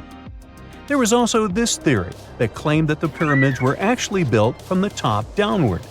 It suggested that these colossal structures were nothing more than isolated hills used as quarries. The stones were supposedly drawn from these hills, and over time, competing engineers took charge and transformed them into the iconic pyramids we know today. Now, before you dismiss this theory as a wild fantasy, some folks thought it wasn't completely crazy. After all, there are instances where isolated hills exist, so maybe this theory had a tiny glimmer of truth. Whether it involved ramp building or ingenious work schedules, one thing is clear. Those pyramids have definitely left their mark on history and on our imaginations. Now, speaking of ancient Egyptian mysteries, there's this gigantic unfinished obelisk sitting in ancient Egypt. and scientists are trying to figure out how it was shaped. Now, some people suggest that our industrious ancestors used handheld pounders to get the job done. One expert has a different take on the matter, though. He argues that if we take a closer look at the pattern left behind by the shaping tool, we'll notice something peculiar. The walls of the trenches surrounding the obelisk display a neat and even pattern, which is pretty unlikely if they were pounded away by mere mortal hands. According to this expert, those horizontal striations are usually the result of a tool that takes breaks while removing material, leaving its mark on the surface. But wait, there's more. Imagine the tool being rocked back and forth against the trench walls, clearing away the waste to keep the trench from narrowing. Well, in that case, the tool might have left some funky horizontal striations where it was pressed against the sidewall. This sounds like some fancy technology at play, don't you think? And guess what? The dynastic Egyptians probably didn't have access to that kind of know-how. Another famous Egyptologist from way back also uncovered a bunch of core drills during his adventures. Although the actual drill bits are missing, his collection houses these particular core remnants made of limestone, alabaster, and even granite. These constructions aren't the only amazing thing the ancient Egyptians left behind, though. As it turns out, the Egyptians were the genius minds behind the creation of the handheld mirror. Yeah, that little mirror you use every day to check yourself out. But here's the twist. These mirrors are like pieces of art. They were decorated with inscriptions and figures. But that's not all. The Egyptians had a serious concern with their appearance. They knew the importance of personal hygiene and looking fabulous. So, in their quest for pearly whites, they invented toothbrushes and toothpaste. Dental problems were pretty common back then, and their smiles weren't exactly all white. Dentistry wasn't their strongest suit, you see. Maybe their minds were distracted by all that pyramid building. So that doesn't mean those ancient toothpaste recipes weren't amazing. One delightful concoction included rock salt, mint, dried iris petals, and pepper. Some brave dentists in the 21st century tried it out, and it worked pretty well. Ground-up ash was also used in another recipe to create a tooth cleansing paste. Mint was missing, so that didn't do much for their breath. That's when the genius Egyptians came up with the world's first breath mints. They made tablets from heated spices like cinnamon, and they mixed it with honey. Now, let's shift gears to home decor, Egyptian style. They surely took ornamentation to the next level. While the concept of decorating furniture started in Mesopotamia, the Egyptians cranked it up a notch. They went all out with different colors of ink and even developed various weights of paper. Oh, and let's not forget about those cute little area rugs we all have in our homes today. Guess who came up with the idea? Yep, the Egyptians. They used the versatile papyrus plant to make those cozy rugs. And speaking of trends, the Egyptians loved their knickknacks. They had an assortment of small figurines in the shapes of cats, dogs, and people. These statues were made from various materials, like simple sun-dried mud to the ultimate bling of gold. It all depended on how loaded you were. The Egyptians were also all about farming, and they knew that clean water was crucial for their crops and animals. That's why they came up with some nifty inventions and techniques to make sure their land was fertile and their plants were happy. First off, they had the genius idea of using ox-drawn plows. They had two types of plows, heavy and light. The heavy plow would strut its stuff, cutting deep furrows in the soil, while the lighter plow followed behind, fluffing up the earth. But they didn't stop there. After plowing, the Egyptians would break up clumps of soil and sow the rows with seeds. To give those seeds a good old squish into the furrows, they'd march their livestock across the field, effectively closing up the furrows. But hey, all that hard work would be pointless if their seeds were as dry as the Sahara. That's where irrigation comes into play. The Egyptians were so good at it that other cultures, like the Greeks and Romans, couldn't help but copy their techniques. Now let's switch gears and talk about the marvelous architecture of ancient Egypt. These folks weren't just skilled farmers, they were also architectural maestros. They built these fancy canals to carry water to farms and villages, and boy, did they know how to make those canals look pretty. Just imagine strolling along a canal lined with ornate structures. The pharaoh Ramesses the Great was quite the overachiever when it came to construction. One of his mind-blowing creations was the construction located at Abu Simbel. This building was designed so that twice a year, the sun would shine directly into it and illuminate the statues of Ramesses. And let's not forget about the corbelled arch. Without this architectural gem, we'd be missing out on some mind-boggling structures like the Great Pyramid. The Egyptians knew how to make things stand tall and proud, thanks to their engineering and construction wizardry. They built grand halls and inner sanctums that make your jaw drop, and some of these temples doubled as astronomical observatories. You have heard about Nikola Tesla. You have definitely heard about the Great Pyramids in Egypt. But what if I told you that Tesla may have probably uncovered the ancient mystery surrounding the pyramids? Wait, what? Is this a crossover episode? Nope. It's highly probable that the secrets of the pyramids are hidden in plain sight. But first, let's recap what we know about the pyramids. What's so mysterious about them? I mean, they are just old quirky buildings, aren't they? One of the biggest questions is how they were built. Some people think that the pyramids were created by people using only their hands and muscles. But others think that there might have been some kind of crazy energy source that we don't know about yet. Like, what if aliens helped out or something? Just kidding. But this idea of some unknown energy source being used to build the pyramids has been around for ages. Even in old texts, like the pyramid texts, it talks about how the gods gave us something to build a great power. So maybe there was something really powerful and mysterious going on back then? Who knows? Back in the early 1900s, he got obsessed with the Great Pyramids of Egypt. He read numerous books about these ancient structures and was blown away by how much energy they seemed to have. At that time, not many people knew much about electricity, and Tesla started to wonder if there was some kind of advanced tech hidden in the pyramids. He had an idea that the power of the pyramids had to do with electromagnetism, and he put a lot of time and effort into trying to figure out the mystery. Tesla had some pretty unusual theories about the Great Pyramids. He thought that they could actually store and move electricity, which could then be used to power up the areas around them. He also had this theory that the pyramids were built using some kind of crystal energy. He believed that the chambers inside the pyramids could have these super powerful crystals that could control the electromagnetic fields. But that's not all. Tesla also had this idea that the materials used to make the pyramids had properties that allowed them to trap energy from the sun and the moon. And not just a little bit of energy. He thought that the pyramid could actually create this massive energy field that could light up whole cities or even brighten up dark places. He thought that the pyramids could be used as giant power plants to generate electricity and run machines. Tesla even believed that the pyramids were somehow linked to cosmic energy, which could be used for spiritual enlightenment and healing. How very new age of him. Anyway, Tesla wasn't just pulling these ideas out of thin air. He was seriously into studying everything he could about the pyramids, from ancient artifacts and texts to hieroglyphs and drawings. And he came up with this idea that the pyramids were designed to be energy amplifiers, and some kind of unknown energy source was used during their construction. Some people thought Tesla was eccentric for coming up with these theories, but his ideas have actually had a huge impact on the way we think about the pyramids today. Researchers and scholars have been digging into his theories for years and using them to uncover some of the biggest mysteries surrounding these ancient structures.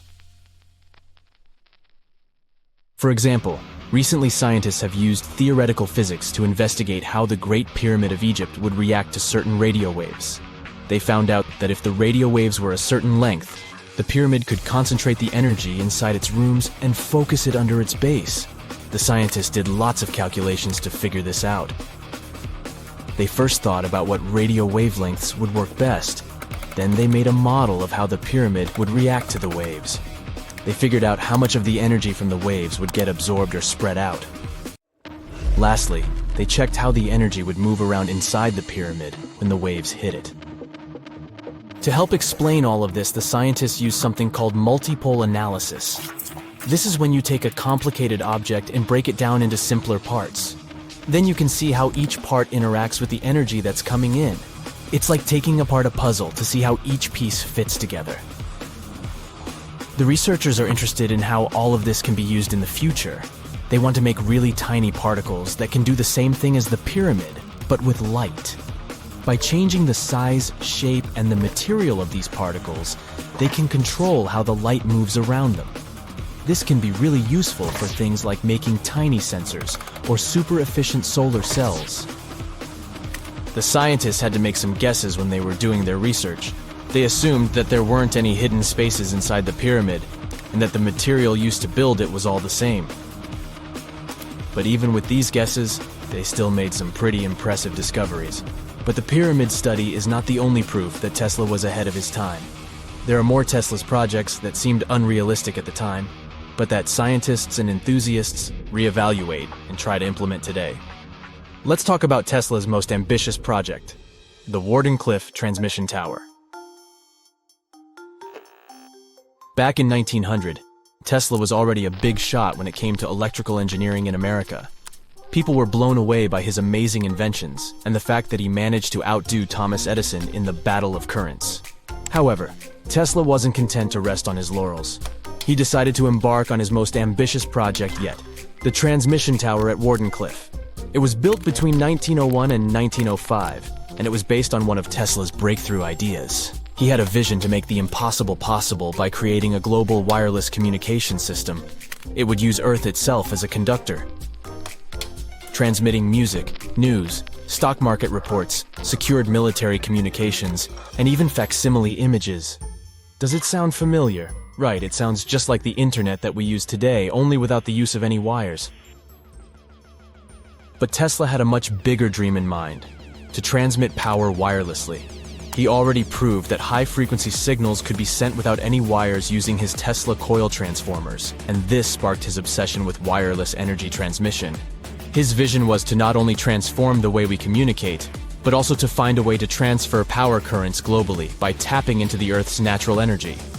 Tesla believed that there was an abundance of free energy all around us that could be used for humanity's benefit. In 1899, he conducted some top-secret experiments and got convinced that it was possible to transmit electrical power through the Earth's upper atmosphere. This is actually how the Wardenclyffe Tower was created. It was supposed to be the prototype station for a network of towers all over the globe that would provide the whole world with wireless energy. Unfortunately, Tesla didn't have the resources or the patience of his investors to bring this project to fruition. It ran into all sorts of financial problems and roadblocks, and in 1917, the unfinished tower was finally torn down for scrap metal to pay off Tesla's mounting debts. Now it remains a sad reminder that even the greatest minds can sometimes fall short of their dreams. The original red brick laboratory, however, is still there, and it is the only Tesla lab that has survived. Fun fact, in 2017, a film crew made a crazy discovery. They used ground-penetrating radar to explore the area around Wardenclyffe, and they found a whole series of tunnels stretching for hundreds of feet underneath the site. Nobody knows exactly what these tunnels were used for, but people have been speculating for years that they were part of Tesla's grand plan. Wardenclyffe, of course, is a major landmark for Tesla enthusiasts from all over the world.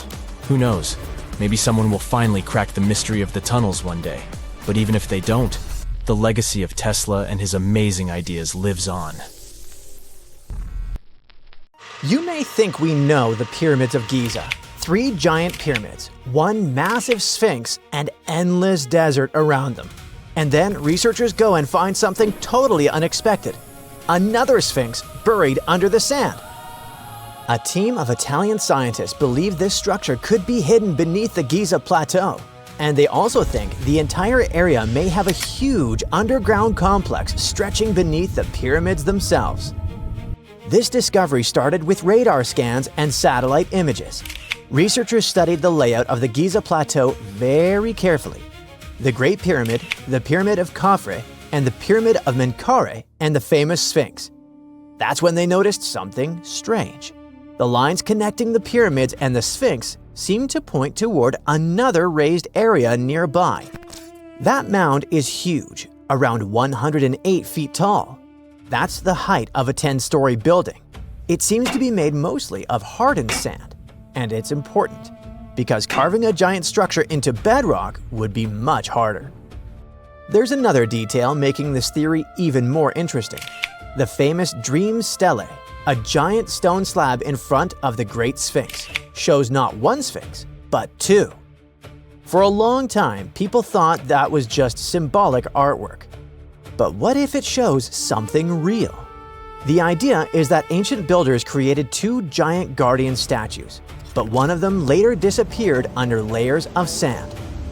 Researchers say that the geometry of the site makes this theory difficult to ignore. The alignment between the pyramids, the visible sphinx, and the hidden mound appears unusually precise. The patterns just line up too well to look random. Even if there's no second sphinx, it could point to hidden chambers, tunnels, or even an underground citadel. Right now, though, this is still a theory. No one has excavated the site yet, and many archaeologists remain skeptical. But the scans, the shapes underground, and the strange alignment patterns make people consider this idea seriously. Besides, the story gets even stranger. Ancient carvings near the Great Sphinx describe a bizarre moment from the life of Prince Thutmose IV. According to the inscriptions, the young prince fell asleep in the shadow of the Sphinx while it was still buried in sand. Then, in a dream, the giant statue supposedly spoke to him and promised him the throne of Egypt. But only if he cleared the sand away and uncovered it. That story was carved into stone thousands of years ago. Could it contain clues we've missed for centuries? To get more data, the team scanned the ground beneath the Great Sphinx, the nearby pyramids, and the area that connects the Sphinx to the Pyramid of Khafre, the second largest pyramid at Giza. And according to the scans, strange structures may exist deep underground: vertical shafts, long horizontal tunnels, and branching passageways. Researchers think that some of these formations connect into a massive underground network stretching below the pyramids and the Sphinx. The coolest thing is that the underground patterns seem to be symmetrical. The hidden structures beneath the area mirror each other almost perfectly. That symmetry is one of the main reasons the researchers think this isn't some random geology. The theory itself didn't appear out of nowhere either. More than 10 years ago, Egyptologist Bassam el-Shamma also suggested that once a second Sphinx could have existed. He based this idea on ancient Egyptian records and myths describing lightning striking the Sphinx. He thought that those stories could actually refer to a real monument that no longer existed. It could vanish because of time, weather, or even ancient beliefs. Most Egyptologists don't accept this idea, and only a small group of people support it. After all, no excavations have confirmed the existence of a hidden Sphinx or underground city. But the radar scans, the underground patterns and ancient carvings, and the strange symmetry beneath Giza might mean that we still have no idea what's really buried under the pyramids. At this point, researchers are still waiting for permission from Egyptian authorities to study the mysterious mound more closely. At least we know much more about the Great Sphinx of Giza, one of the oldest and most mysterious monuments on Earth. The statue is gigantic. From its front paws to its tail, it's about 240 feet long, almost the length of a football field. It rises around 66 feet, about as tall as a 6-story building, and at its widest point, the body reaches over 60 feet across. To construct it, ancient builders didn't move giant blocks into place like they did with the pyramids. They actually cut the Sphinx straight out of the rock beneath the desert's surface. Over the centuries, wind, sand, and humidity slowly damaged the monument. Large parts of the Sphinx had to be repaired again and again. Workers added layers of limestone blocks around the base to stop the structure from crumbling. And then there's the missing nose, probably the most famous mystery. A lot of people believe Napoleon's soldiers blasted it off with cannons during the French campaign in Egypt, but that story isn't true. Drawings from before Napoleon even arrived already show the Sphinx without its nose. Interestingly, researchers who studied the face found marks suggesting someone deliberately broke the nose off with the help of such tools as rods or chisels. but nobody knows exactly who did it or why. Now, most people call the statue the Sphinx, but technically, that's not even correct. The creature from Greek mythology had the body of a lion, the head of a woman, and wings. But the one in Egypt looks different. It has a lion's body, a human head, and no wings at all. So technically, it belongs to a totally different category. Even its name changed over time. Ancient Egyptians didn't originally call it the Great Sphinx. Thousands of years ago, people linked it to powerful deities connected to the sun and the horizon. Later civilizations gave it completely different names, so the monument kept changing identities with time. Nobody truly knows who built it. A lot of experts believe Pharaoh Khafre ordered its construction around 2500 BCE because his pyramid and temples are nearby. Plus, the face of the Sphinx looks similar to the statues of him. But there's a problem. No inscription directly says he built it, so other researchers think someone else created it.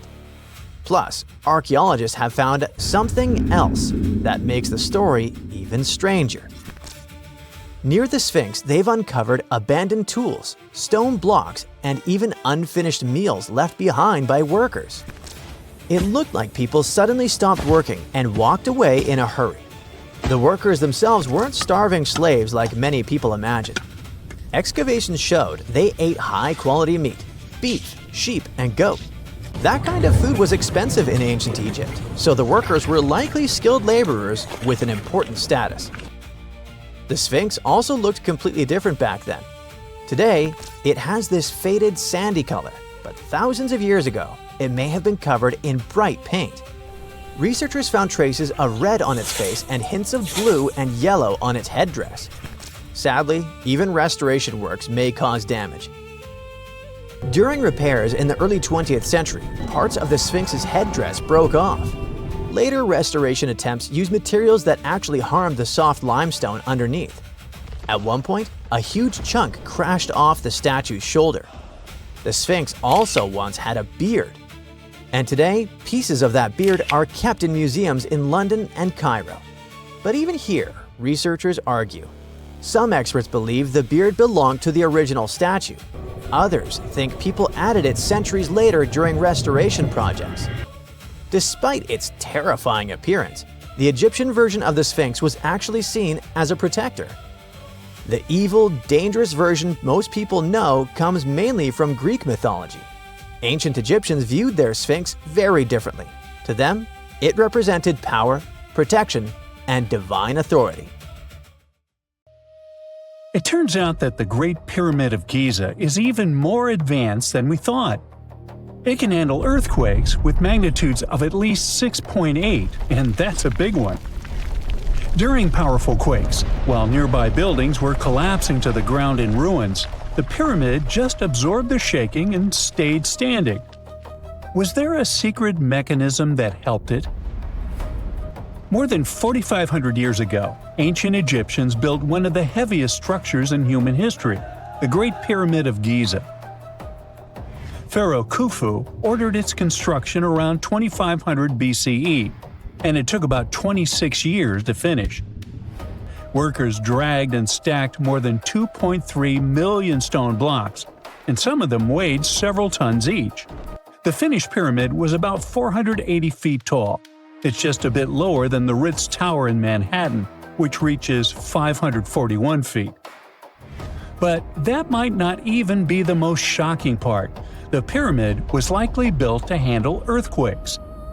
Recently, researchers from Egypt and Japan decided to study how vibrations move through the pyramid.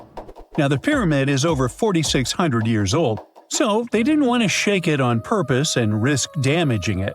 But they still managed to test about 40 different spots inside and around the giant structure with the help of special equipment called highly sensitive accelerometers.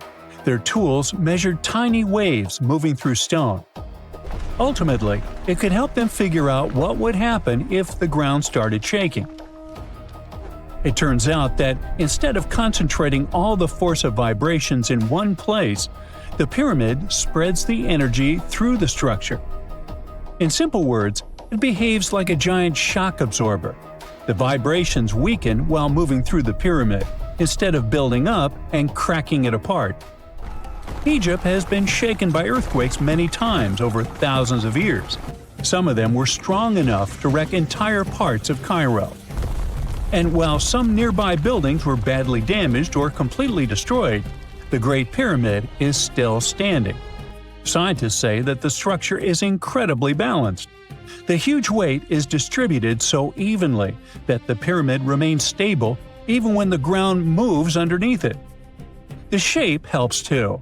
A pyramid pushes weight downward and outward, and this makes it harder for its parts to collapse inward. For example, in 1992, a massive earthquake hit Egypt.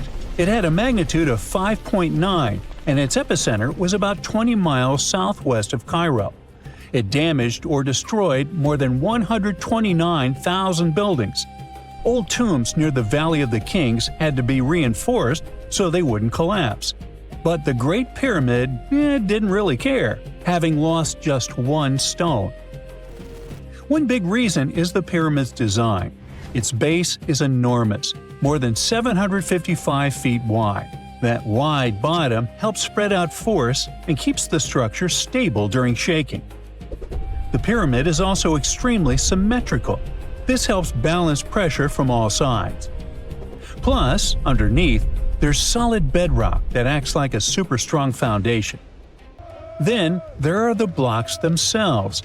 Ancient builders used huge limestone blocks that lock together like giant puzzle pieces. During an earthquake, such a structure can absorb and spread vibrations. It won't crack apart right away. The Great Pyramid wasn't Egypt's first attempt at pyramid building. Earlier rulers had already been experimenting for many generations. For example, more than 100 years before Khufu, Egyptians built the step pyramid at Saqqara. Instead of having smooth sides, it looked like giant stone stairs. Later, Khufu's father started building larger pyramids with smooth outer sides, much closer to the famous pyramids we know today. Over time, Egyptian builders kept learning what worked and what failed. Yep, some later pyramids tried cheap shortcuts. One pyramid used part of a natural hill to save materials. But that made the structure less stable because fewer blocks locked together.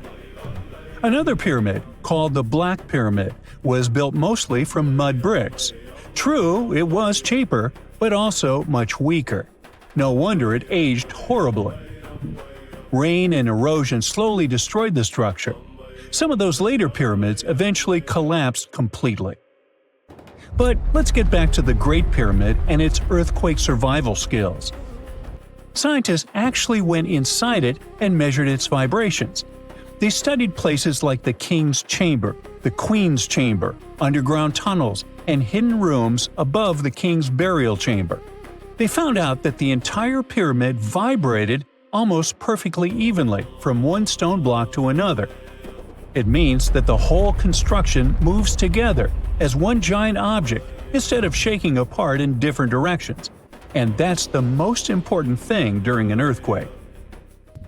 Now, the ground around the pyramid vibrates very differently, at a much lower frequency.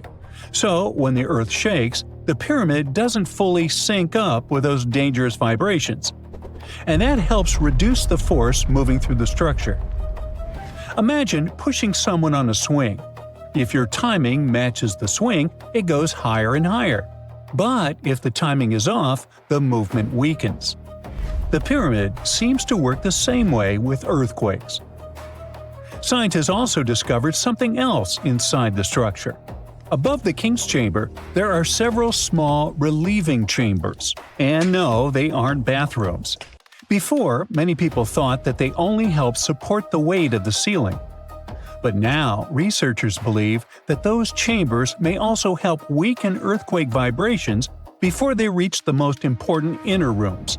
In other words, the pyramid must be redirecting and softening shock waves inside itself. Overall, the pyramids are much more amazing than we think. They aren't simply giant tombs built by slaves. Archaeologists found entire workers' villages near the pyramids. The builders had houses, food, medical care, and organized work teams. They were skilled laborers and got paid for their work. They needed those skills and a lot of strength. After all, some of the limestone and granite blocks weighed 80 tons. That's heavier than a fully loaded semi-truck. And they came from quarries miles away. So, how did the workers move them? Well, one theory claims that they used wooden sleds moving on wet sand, or probably there were special lubricated paths. So far, we haven't figured this mystery out yet. The pyramids also look completely different back then. Today, they look kind of rough and dusty, but originally, they were covered in smooth white limestone. It was polished so brightly that the sunlight reflected off the pyramids like mirrors. Inside the Great Pyramid, the temperature stays close to 68 degrees Fahrenheit almost all the time, even when the desert outside gets scorching hot during the day and freezing at night. The massive stone walls work like giant insulation. The Great Pyramid also lines up almost perfectly with north, south, east, and west. That means the ancient Egyptians understood astronomy better than most people think. The pyramid might have even been an observatory, not just a tomb. Now, there's another mystery of the Great Pyramid: hidden chambers. Using thermal cameras and muon radiography, researchers have detected empty spaces inside the pyramid. But we can't reach them yet, so no one knows what's in there. Of course, there are theories: secret rooms, lost knowledge, hidden chambers, or something that could change how we see the pyramid completely. Because the strange part is, even though the pyramids are supposed to be tombs, no one has ever found a mummy inside the Great Pyramid. The whole complex is huge. Giza isn't just 3 pyramids. There are smaller satellite pyramids, temples, worker villages, and long walkways connecting everything. The whole area shows how much planning went into these structures and how important they were to the ancient Egyptians. And the math involved is cool too. The Great Pyramid's base covers about 13 acres, and if you take the perimeter of the pyramid and divide it by the height, you'll get roughly 3.1416. That's pi. The ancient Egyptians managed to do it without modern tools, and scientists still don't understand how. Then, there's the alignment with the stars. Some researchers have proposed that the 3 main pyramids at Giza line up with the 3 stars in Orion's belt. If it's true, that might not be an accident.